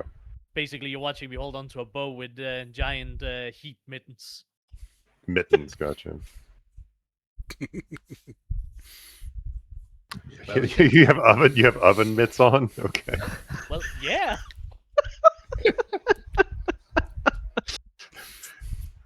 His finger What else would I dexterity use is my hands? right out the window. All right, Type in the code, Reginald. Type in the code. I'm trying. Slam, slam, slam. here's some lockpicks. What do you want me to do with these? There's thumbs in these oven mitts, you know? He can press buttons with the thumbs. I was thinking of those clamshell ones where it's just like it's the top and bottom, like a puppet mouth. Ah, he can make them into sock puppets and talk. what I'm hearing is that you want Reggie to possess a proper pair of gloves and then some of those toe shoes as well. Toe shoes. Oh, no. God, no! I hate it. Or just toe socks. They used to be all the rage, you know, in rainbow colors and everything. Oh, No. God, no. Oh, that's funny. No, I was just curious. I was just curious about the mechanics of how you saw your Tatterdemalion. That's all. Yeah, of course. No judgment. So, setting himself up in front of the door, he'll be essentially ready to go. He's just wanting to get on with it, wanting to go through the test. Yep. Is he doing those special forces hand signs? No, he's not that kind of soldier. He's a conscript. He was a conscript. Turn around so I can see the team. Hi. All I see is a thin sliver of a line in front of his wall. So he's going to open the door Right. if everybody seems ready. No, it's Neo time is to still go. waving and smiling at the eye. We will meet Braxley in person later, Nobneo, if we pass this test. I'm just trying to be nice. And I think they appreciate it. But for now, we must focus on our goal ahead. So, And go ahead. I was going to say he's going to open the door, but I'll let you narrate. The door opens and you see stairs leading yet further down. Again, they're narrow. He'll set his shield forward, spear over top, and walk down them.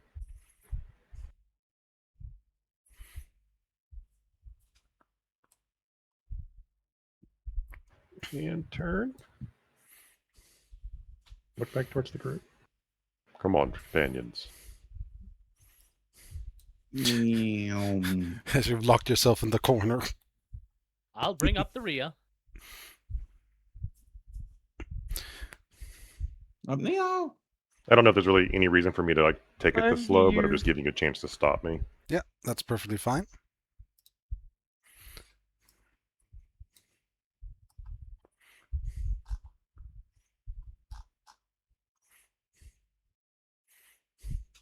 Woo. Reggie is going to try his best to kind of keep an eye backwards as well to make sure they don't get butt-chundered by anything. I kind of imagine Neo almost struggling to get down the stairs, just continuously bonking into the sides. Yeah, it is a Ping-pong. bit of a squeeze for you, this. Alright. It appears you're all there.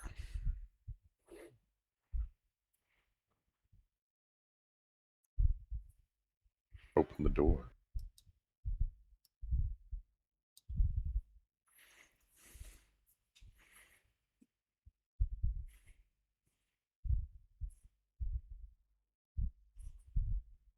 Braxley, can we make the hallway a little wider next time?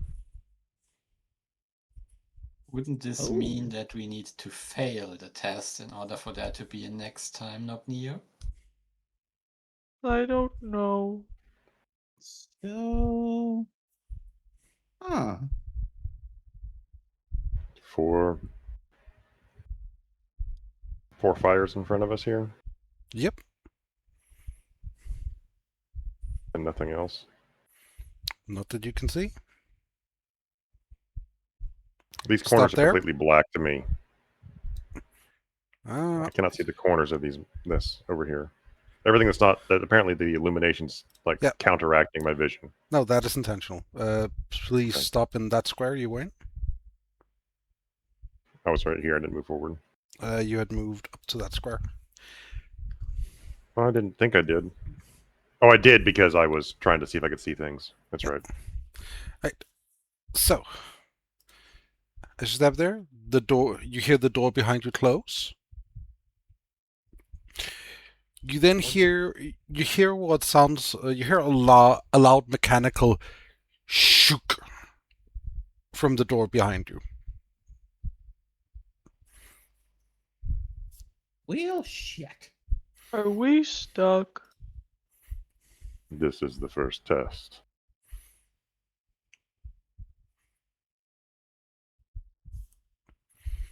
A puzzle, maybe. Imagine there's an eye on the wall somewhere. There is indeed an eye on this wall over here, next to Nubneo. Neo will again just wave and smile. He won't continue loosely doing it, but just It's a wave and a smile. it's not a very detailed eye. It's basically one of those, sort of like a runic representation of an eye. Pity.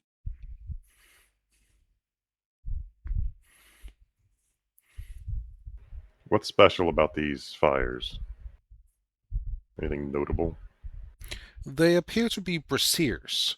You can see that there are large pieces of wood sticking out of them. You could likely grab one of them if you wanted to use them as a torch.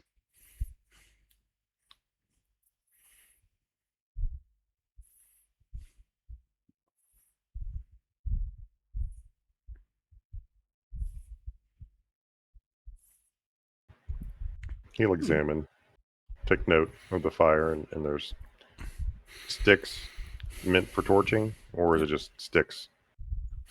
You see that at the bottom of it there is just, firewood burning, but there is 3 pieces of wood sticking out of it that does appear to be torches. Like with fully wrapped cloth and everything. Alright. Yep. Everyone stop where you are.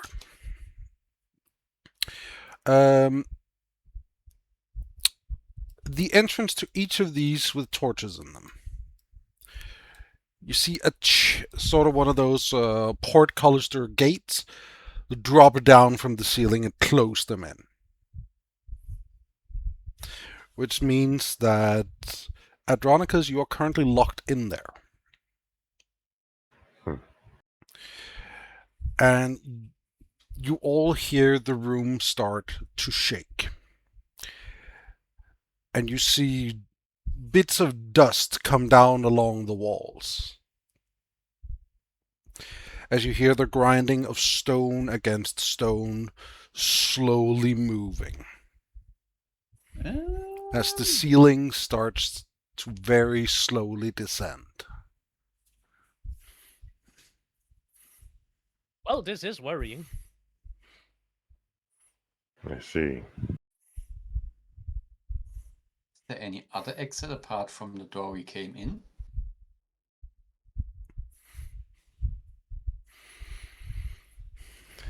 You will have to examine the room. Now, give me a moment. I am setting a timer for you. No pressure. Not Just at a quick all. Just a quick question. Does the roof lower in the brazier rooms? No. Or is it... Ah. But I'm trapped in the brazier room. Yes. You have 5 minutes. Okay. Timer has started. No, Neo is gonna walk over here, grab the bars, and just try and pry them open.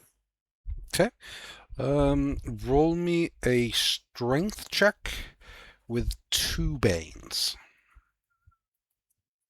Hulking, you make strength rolls with 1 boon and impose 1 bane on rolls made against your strength. In that case with 1 bane. So it's just a straight d20 roll because I normally have a +1. Normally it would be 2 banes. Yeah. And you But have she's 1 rolling boon. raw.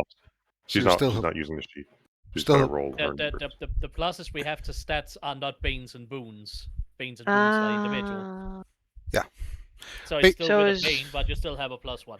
A bane is a 1d6 that you subtract from the roll. If you have 2 banes, you roll 2d6 and take the worst. Boon equates to banes. So the fact that you have a boon removes one of the banes, meaning you're just rolling 1d6. So subtract. this and then minus. Then we roll 1d6. Yeah. So 13. You're able to lift the portcullis. It's taken quite a bit out of you to do so. It's very heavy. You can feel the mechanisms working against you. You're pushing not just the portcullis, but gears back up. And then just growl, friend, Reggie, go under.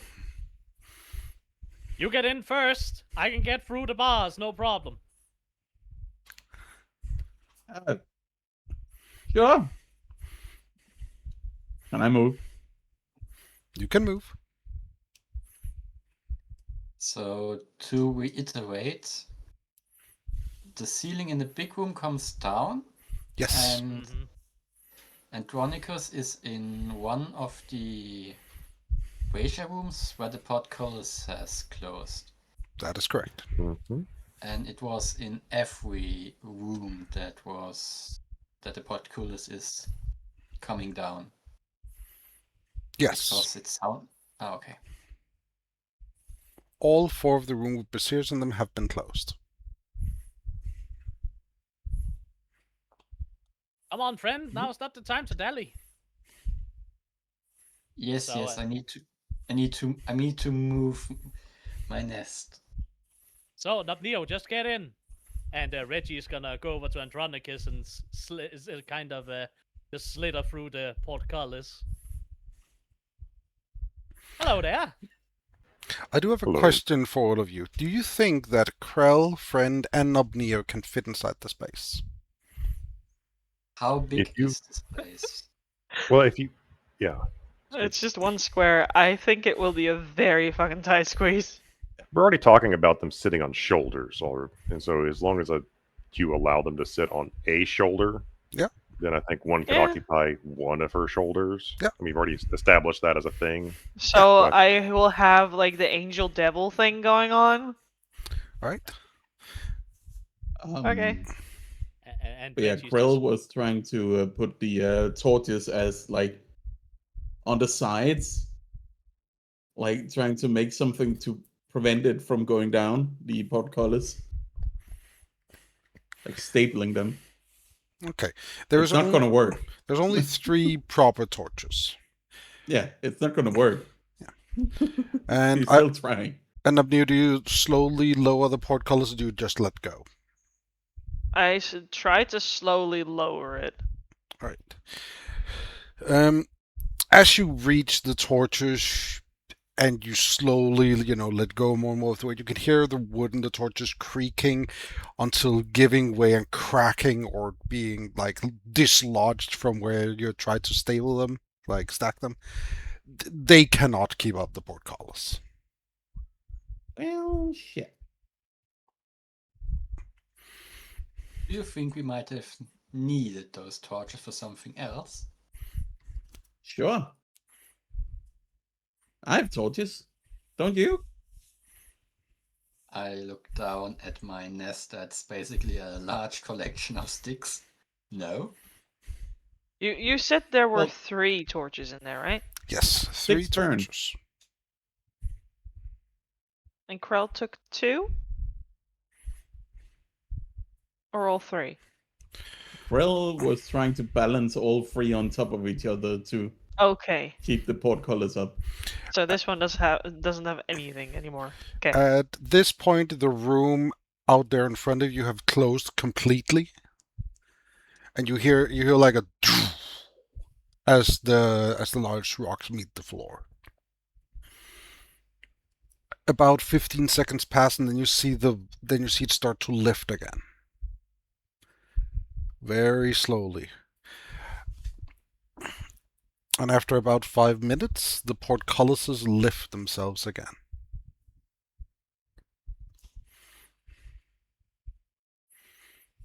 You're now free gotta to get out of your exit way. again. Did we pass the test? I hope Well- so. we're alive. That's a great start. I believe this is only step 1. So do we take the torches now, or Sorry for taking up your space, Andronicus, but I thought it would be best if we were at least pairs, just in case. No, it's perfectly fine, Reginald. He'll grab a torch and hold it in his shield arm. Keep his spear ready. Yeah. Step out into the main room. Is there another door anywhere present, or only this one over here?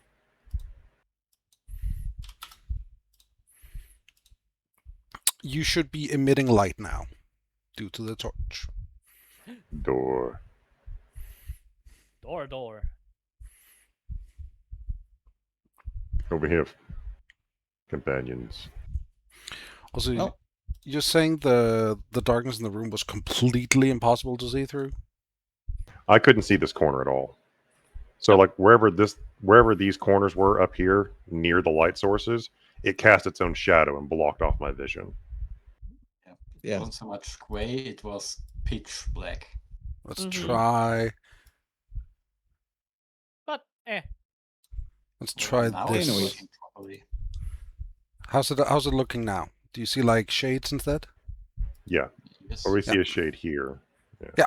Okay, good. That is what I intended. I'm Yeah, sorry. so It looks very dramatic.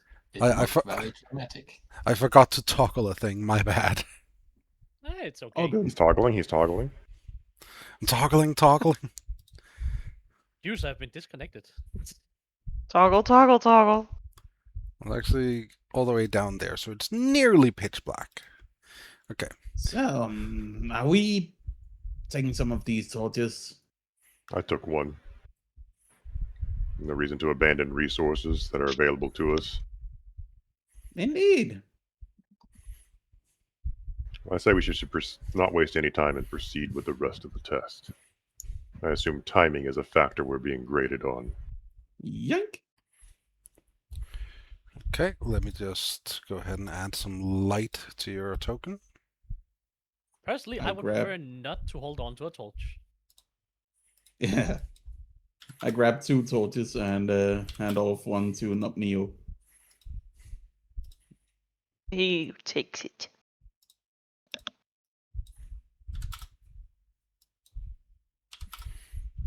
Right, May light lead your step. you're now all emitting light, all those of you who are carrying torches.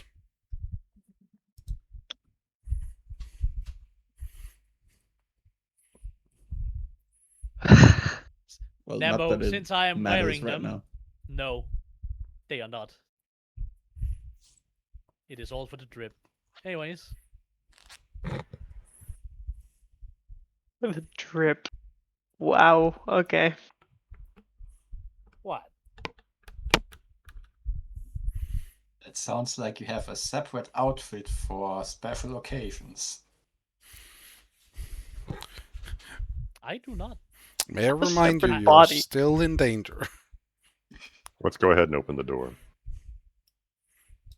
Okay. More stairs. Yay. Be wary of your step in the walls. I feel the test proceeds even between rooms. And he'll walk slowly, being careful of his step, being careful of anything that might be odd, but keeping up a steady pace. You are quite wise for a young mortal. I've been through much to be wary of such things.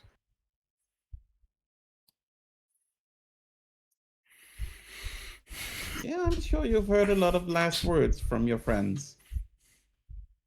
Too many last words from my friends. Can you tell me your favorite one?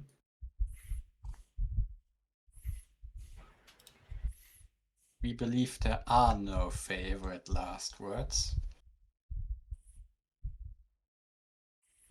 That would defeat the purpose. What? I don't even know what my last words were.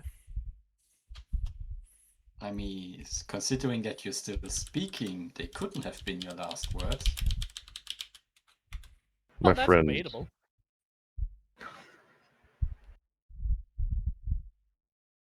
My favorites are thank you.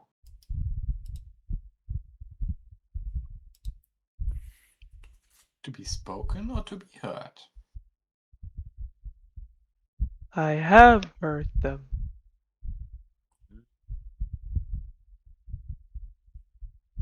the most memorable last words I heard from my friends was a remembrance of home. Or he said that he wished to see it again in the afterlife. I found it quite noble to think of where one came from in this final moments. I opens the door. Okay. In front of you is a large... It looks to be a door. It has a handle on one side, but you can see there is a carved face in the middle of the door.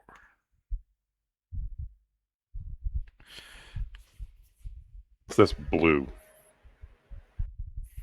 Don't worry That blue about that. line. Do not worry about that. That was not meant to pierce through the wall. Oh, it's a different room. Okay. You see no blue.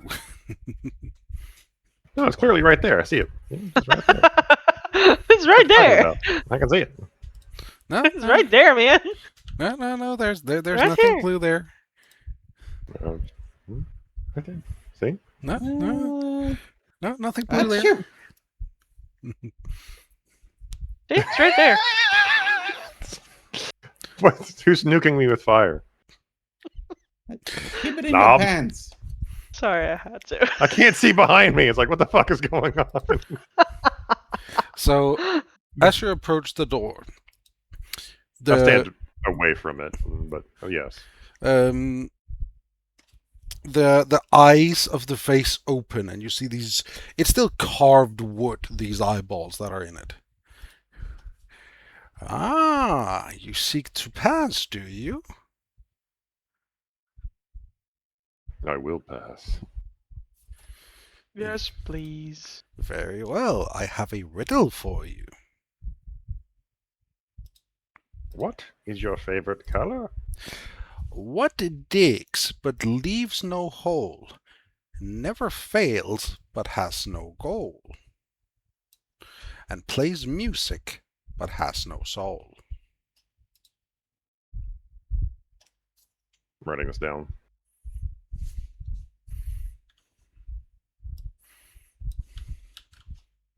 No. Digs but leaves no hole. Thank you. Uki Utho.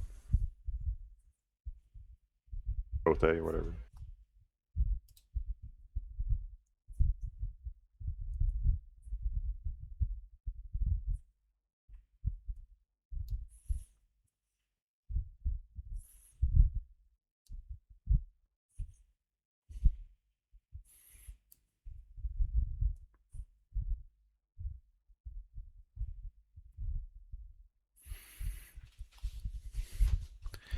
I'll take as long as you need.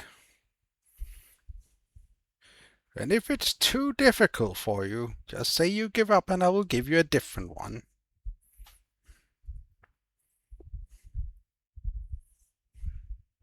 Hmm.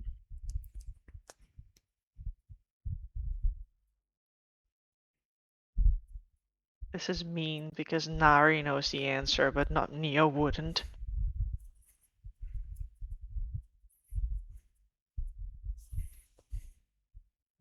How does the saying go? Even a blind chicken can find some corn.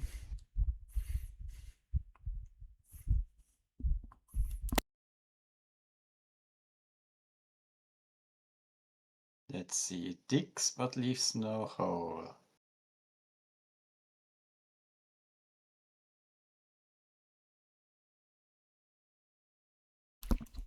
What digs but leaves no holes, never fails but has no goal, and plays music but has no soul. Are there any consequences if we get it wrong? Or is it just guessing? Well, it means that you will be wrong, doesn't it? I mean, I'm fine with being wrong. So we may give an answer, and if it's the wrong answer, may we guess again? You may guess as many times as you like. Only when you say you give up will I give you another. Hmm. And Nah, if we answer we're not question, gonna give up. and if we answer your question, you will open.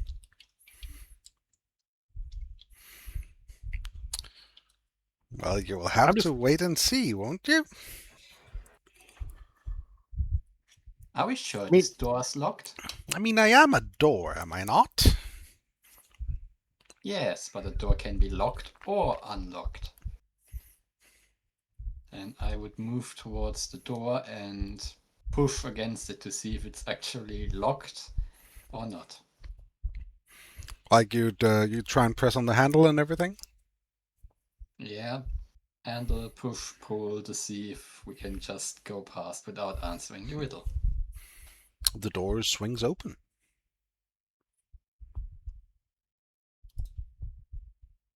I close the door again and step backward.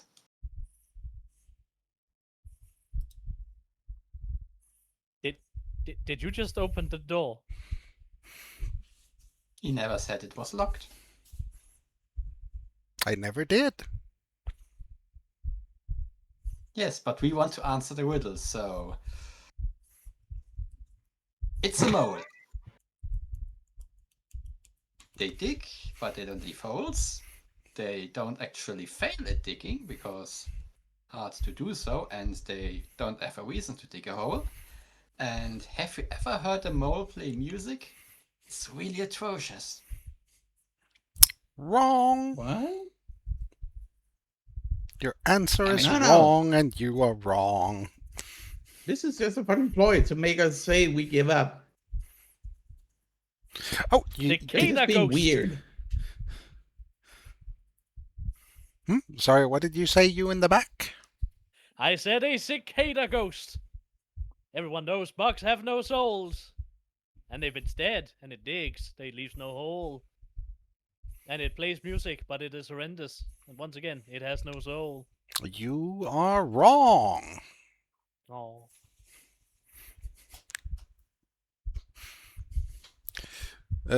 Sorry, Centaur, did you have something you were trying to say earlier? Well, my guess was a soup spoon. Because you can dig into soup, but you'll leave no hole. You can play music on a spoon, but it has no soul. Does it never fail? A spoon. Fail. I don't know what failure would be for a spoon. I'm just gonna say my family has spoons that are older than me that we still use. A spoon is quite reliable. But you two are wrong. Only to your measure. And mine is the one that matters. Does it? May we pass without answering? Obviously, the door's not closed. I was- still It is find closed. it's still important to ask. I would prefer that you answered. Well, we did answer. I'm just gonna say, for the record, I don't enjoy playing riddle games. Record. That's it. Record player. How does a record player dig a hole? There's lines in the thingy, and it digs through it.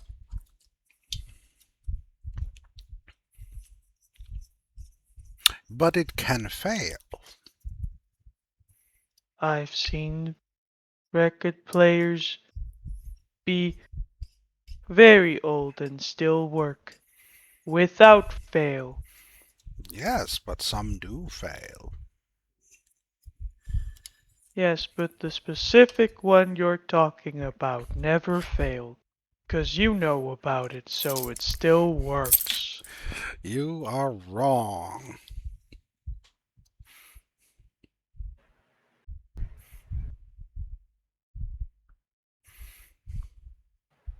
Well, This- I'm just gonna say this: Reggie Porter does not mind being neither dumb nor wrong.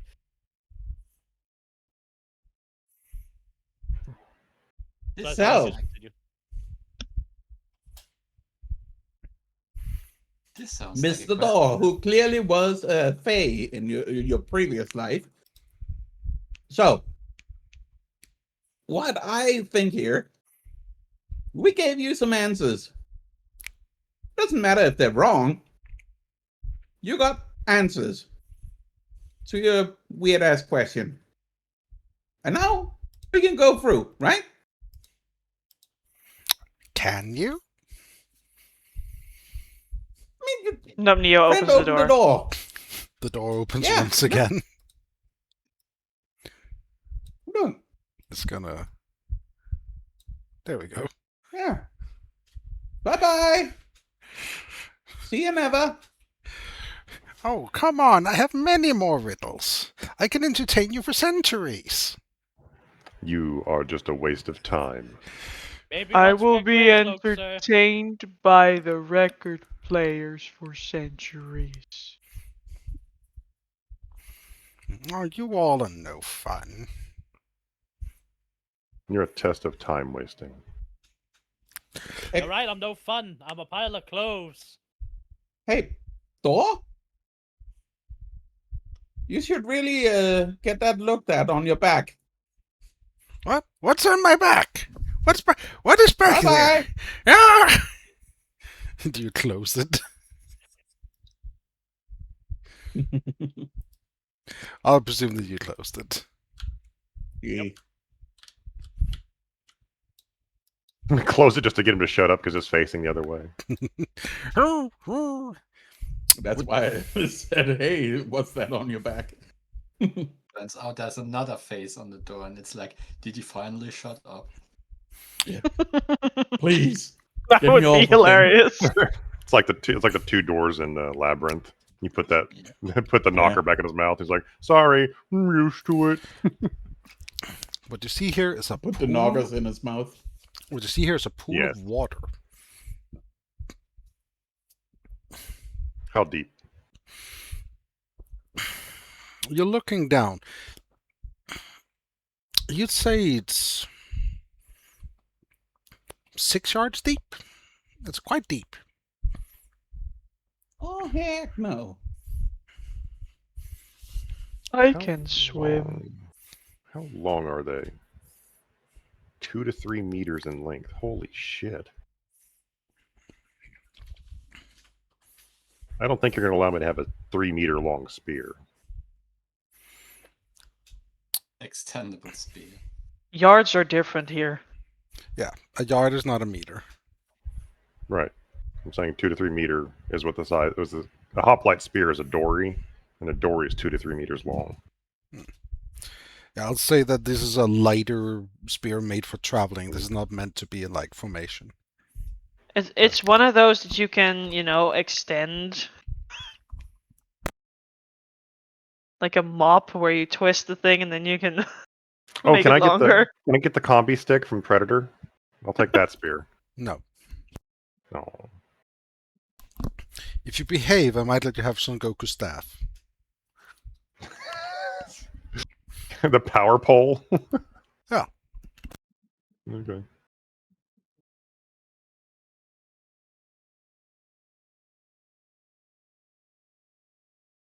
You know what I'm referring to with the combi stick. I think so. Nope. So, you're looking at a large pool of water. Can you guys swim?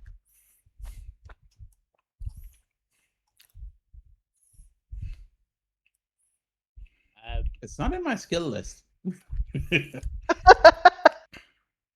I'll be honest with you, I have not tried swimming since I began this. Do you want to? Wait, can we like? Does anyone have like a rope?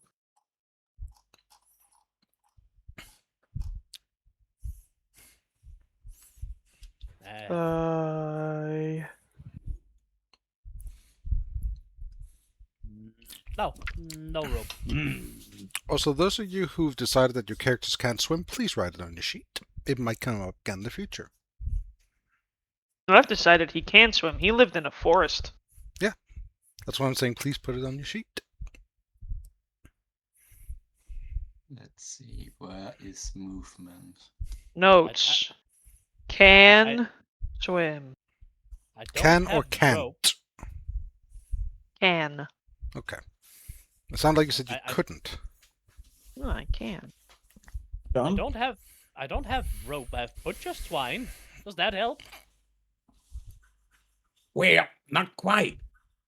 So what I was hoping for is, actually, sorry, Reggie, it might be a bit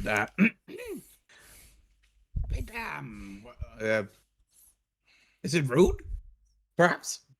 So I was kind of thinking, like,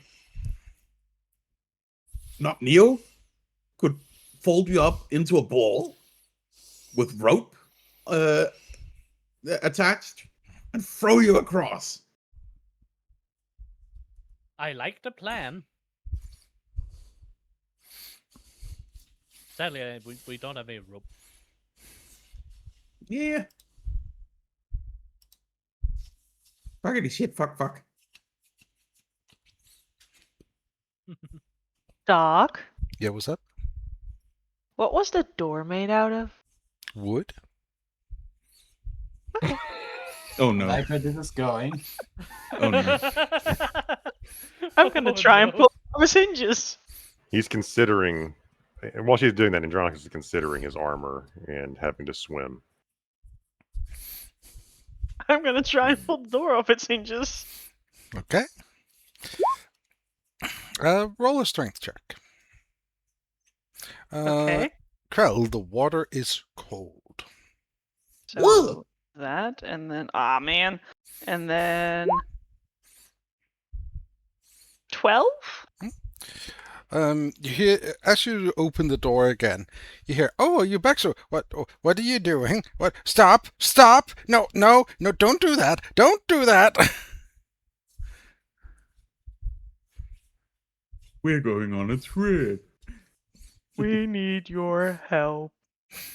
No! Don't! You're able to lift it off the hinges relatively easily. I mean, Awesome. it's still a big, heavy wooden door. Ah, my ears. So I'm going to take the door with me, I'm going to back away.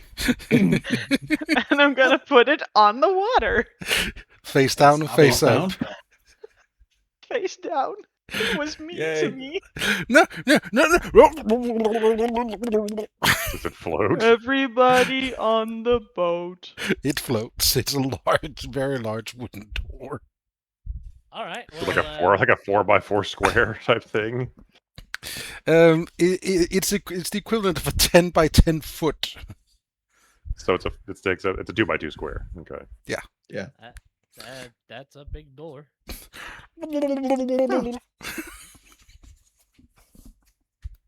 Good thinking. Wow. Very good thinking of Neo. Now, I guess that we all get on. And jump. Bloop. Yep. Just say it's here. Yeah. I will say that once Andronicus gets on, the door is quite unsteady. Wait till Knob Neo gets on. Yeah, that was Balance the sort of weight. like- Get on that side. Get on that side. What, you mean right behind you? No, on that Well- side. Get over here. Like- I'll indicate to that corner. Try to maintain balance.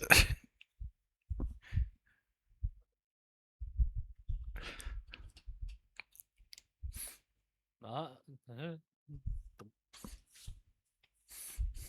So, what I want to I- do is like sort of jump on in a way where I push the door so that momentum carries us to the other side. Oh, you like basically put a foot on and then kick off on the edge, kinda? Yes. Gotcha. now Neo's going surfing.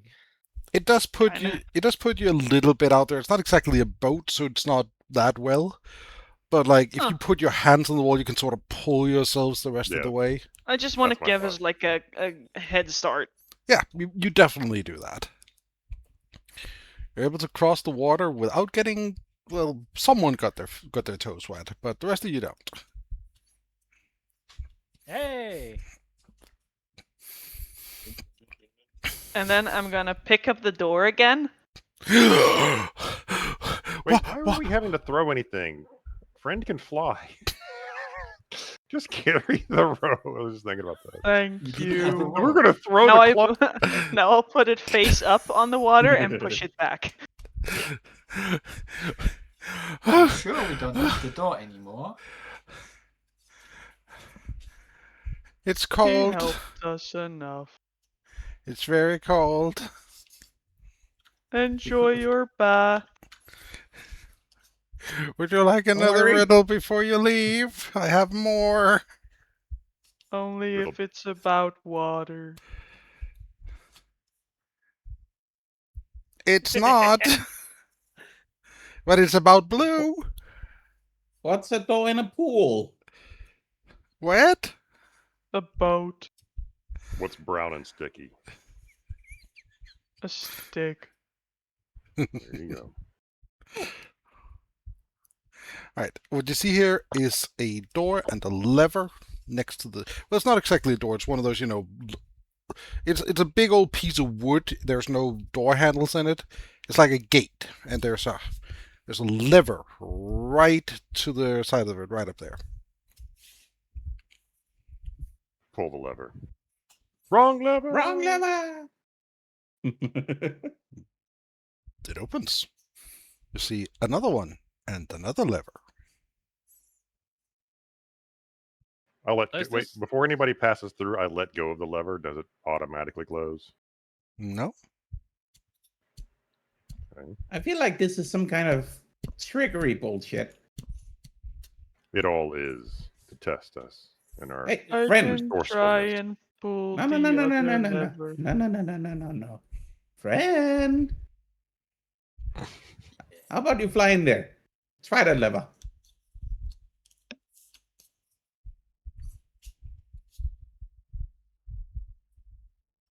Yeah, that's good. Turns around and activates the lever.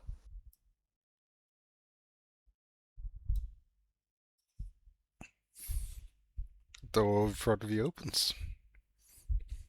Friend.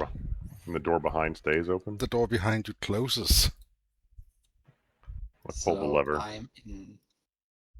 So closed, open, closed.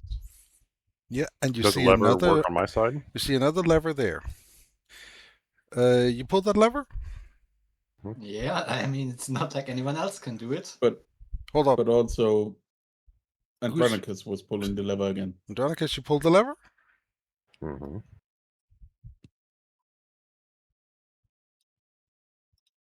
And it closes, and friend is not there. Correct. It's all passed through together. These are Ah, gated. what if he died? Okay. Can I hear them? You can hear some muffled voices behind the gate behind you. I pull the lever. I assume there is one where I currently am. And then Reggie got stuck between a door. The gate in front of you does not open.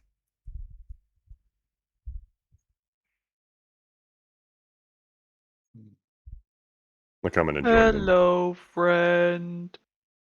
I think we need someone at every lever. Every lever. Interesting. I mean, this one's activated, as you can see. What if there's a fucking solo group? What the fuck do they do? By the way, the middle lever, as soon as you pull it down, goes back up immediately.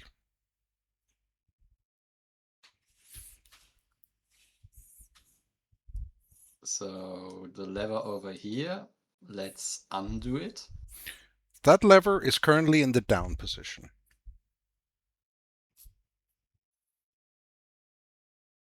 Putting it up again.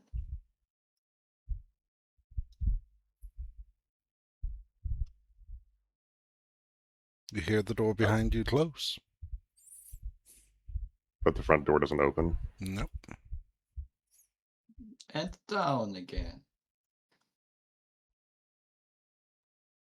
Move behind us opened. backward.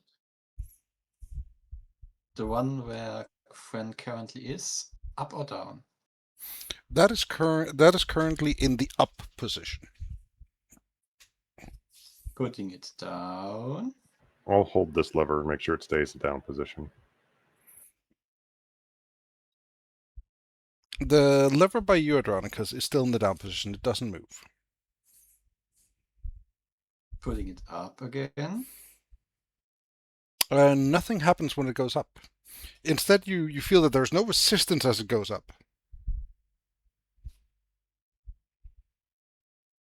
We are going to move. Can someone please go through the open door when it's opening? And backwards and activating this one again. All right. Sure. Where do we go?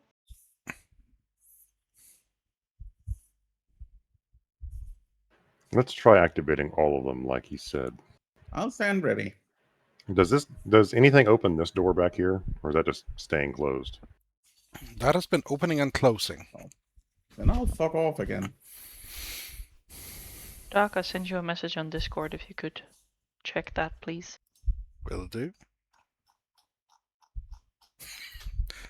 Let's see. Ah, fair enough. I'll say after this particular one, we are heading out. Like, that is it for tonight. Okay. So we're just going to try to manipulate the doors to get them all pulled at the same time. Yeah. So whenever we can get this door open in front of me, There is no lever on your side of that door. no way to open this one. There is one where there's a lever where Reggie's situated right now. Reggie is ready at the lever. Pull it. And friend is somehow already back there where you're He trying to pulls get to. Back at the beginning. Friend's already there? Okay. Reggie, when you Can't see. pull the lever, you can feel there's resistance in the lever as you're pulling it down, and as soon as you let go, it just jumps up, but nothing happens. Like, it goes back to the up position. Does anything happen while it's down? Yeah, Well, the we two are doors stuck. shifted. The one in front of you, the one here opened, the one in the middle closed when he pulled the middle lever. And if friends sees this and activates their lever, The one in the middle opens, the one next to friend closes. but there's still this pressure on the middle one. The middle one is still in the up position. Oh, should I pull this one? Yes. All right. Reggie pulls the lever. Andronicus jams his dagger in there to make the lever not go back up. All right.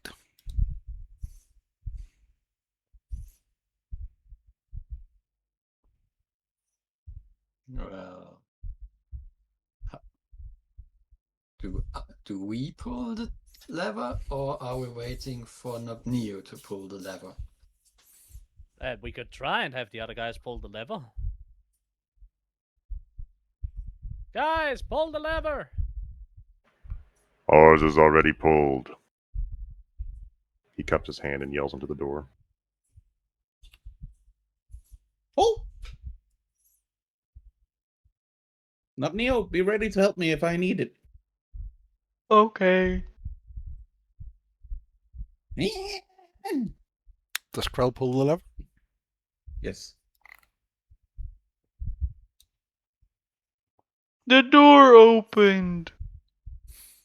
Well, ours is still closed over here. Shall I remove the dagger and try again? I think we should, yes. Pull the dagger back out. The lever flicks back to the up position. Actuate it again. Pull it down. Pulling the lever. Oop. Oh. Well, now we still need friend to get in here. Okay, Friend? friend pulls the lever. Mm-hmm. Get in here. We found a way through. We just saw the door out. All right. Pulling the lever again. Hiya! If I look this way, I can see the whole map. There we go. Just scooting along the side of the wall. Head on the swivel. I can't see front and back which way. It's messing with me.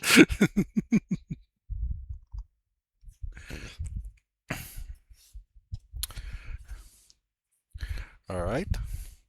There is Do a you door. think the door made the Let's not. door puzzle? No, Not readily enough. exactly. Would you like to? Portoculus is a master of doors. Or the artificer of doors has made this. Door depot. All right, everybody in here before these doors close, please. I mean, Open. Hallway. Okay. And that is where we're ending for tonight. I As you figured. descend further into the test. I'm getting more information, guys. It's more stairs and another door. Holy shit! Who would have thought? Oh my god! Run down!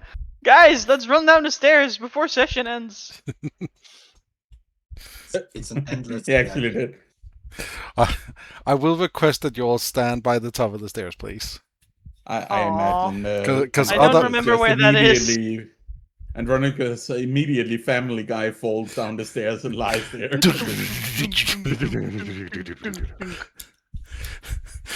Lying at the bottom. Ah! Ah. Ah. Right. I hope you all enjoyed tonight, even though it's a bit light on the system still. Main reason I had you guys go through these hallways with a bunch of turning and so is to get you used to this sort of sight thing, because I'm planning on doing this for the dungeons. Also, so you'd have a chance to try it out and see how you feel about it. I feel like the lack of visibility on my entire square is kind of annoying. Yeah. That's something that bothers me, and I get somebody can sneak up behind us. It just seems like there should be more of like a cone-shaped shadow behind us. Yeah. Instead of just a straight 90-degree line. Like, we have peripheral visions. We have sort of an awareness to our sides. I can But- give you more than 180 degrees vision. Okay, that's kind of my request at that point. Right, suits when And full vision of my square would just make it, I'm aware of my square. I'm aware of where I stand. Give me a moment. Like, I wouldn't be unaware of what's underneath my feet, I was looking up some solutions for small tokens to center them. Didn't really find anything, it looks like. No, it's been a long-standing thing. Let's actually just do a quick Google search. See, how many Sounds degrees of like- vision do humans have? 220 degrees. Mhm. We'll put that in then. Let's see, I do have a thing here called center. But I don't know what that Let's say means. try 220. I don't know what Are we still on center stream? does. Yes, we are.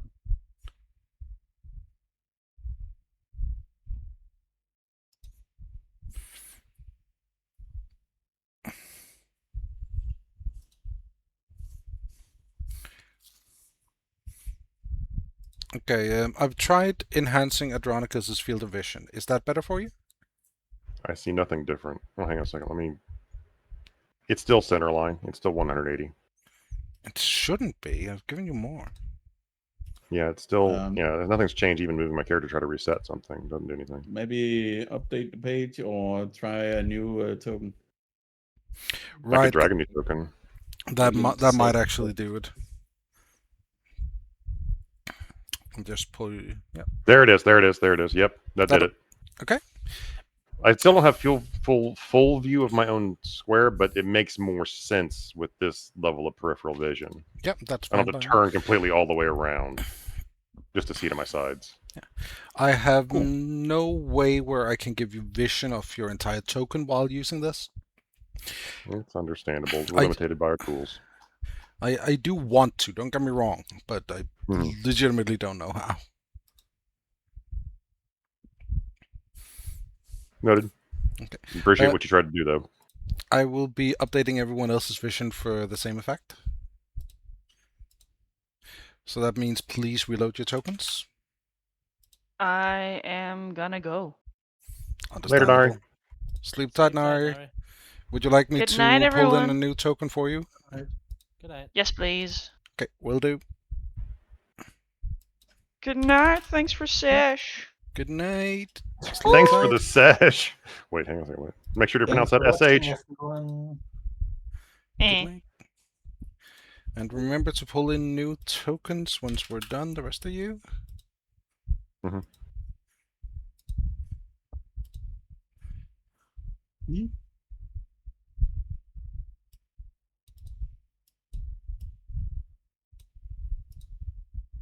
See, we'll go here as well.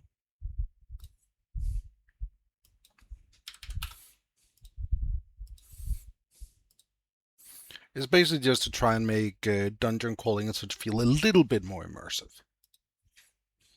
Yeah. I like the whole idea of it. It's just kind of wonky. It is a little bit. Yeah. Okay. The new vision should be updated for everyone. Let me know if anything goes wrong. Absolutely. Also, Ro has used this in a different campaign. Yeah. And he made it so that there was still the fog of war on everything we had seen, so we Yes. could Oh. actually see the map still. Yes, that is explore Just not mode. just not what's on the map, because it has the fog of war on it. That would be nice. Yeah. Yeah, Let me just do. because this is very limiting. Like, it's a screen of more than 90% black Okay. for us. Try and move around now and like turn your vision. Ah, Thanks, yeah. Is that better? Yeah, no, Yeah, Brown. It's brown. That's what I want. But I still. And so if I go, I can't go back through there, so we can't. Yeah, but it seems to be working. So if I go down here and I come back up here, yeah, I can wait. I can see through. I can see through a wall here. Yeah, that is a limitation again of the program. You're not meant to be able to. I cannot patch that. Okay. But let's test that- stuff. I like that a lot better. Thank you. Okay, let me just so you guys can get the rest of the map mapped out, I'm going to remove the doors you have already passed through. This is outside of gameplay at this point. Feel free to go back through the map, just get everything updated through your Explorer. Like, I'm gonna send the image to you, Doc.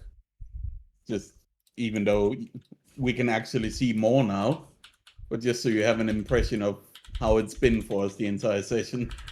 Oh no, I think I know what it's been like. Also, just so you know, you just need to move your token through while holding it. You don't have to actually put it down anywhere along the way. Yeah, because I haven't put the whole update on. Token drop, yeah. Yeah. That's just what I tell people. Yeah. Thanks. Yeah, that's huge for me. All right. Fantastic. Appreciate that. Appreciate it. Of course, it's meant to feel good, not be frustrating. All right, I've moved around as much as I could.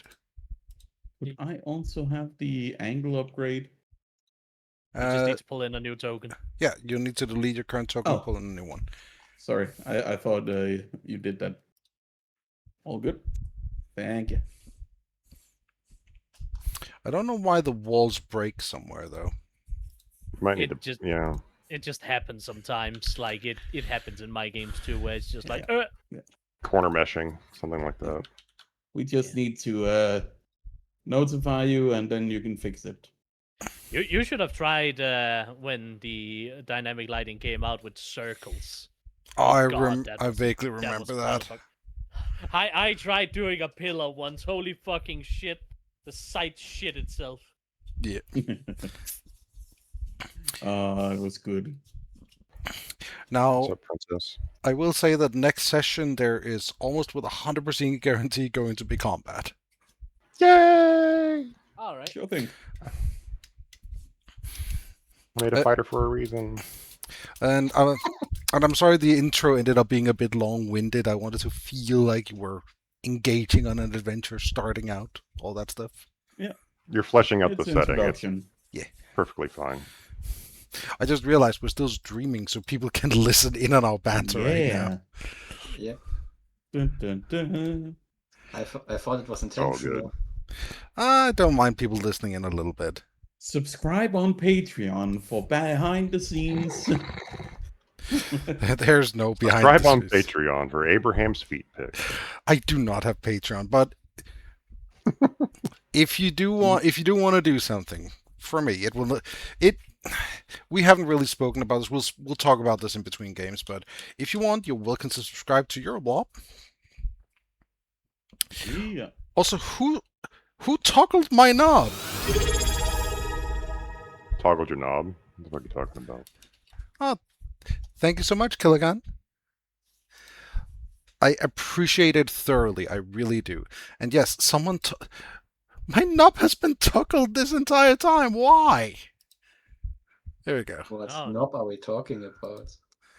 You don't want to know. I've toggled my knob back on. Should be there now. Is it your VTuber form or something? Yes, it is. There's a little nub on top of the blob form, and one of the redeems is actually that you can redeem a few channel points to toggle it, so you can turn it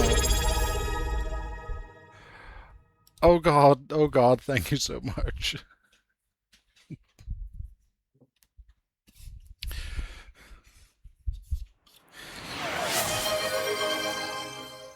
And let's finish off with a bang. I don't know what. We don't. There's no females in this group. What are we doing here? Oh no! Why? I just made one. Why? Why? Well, Krell, you're dedicated to helping humans. I guess you're up. Fine. This is where we fade to black because the rest is only for Patreon. No, I'm going to honor the redeem.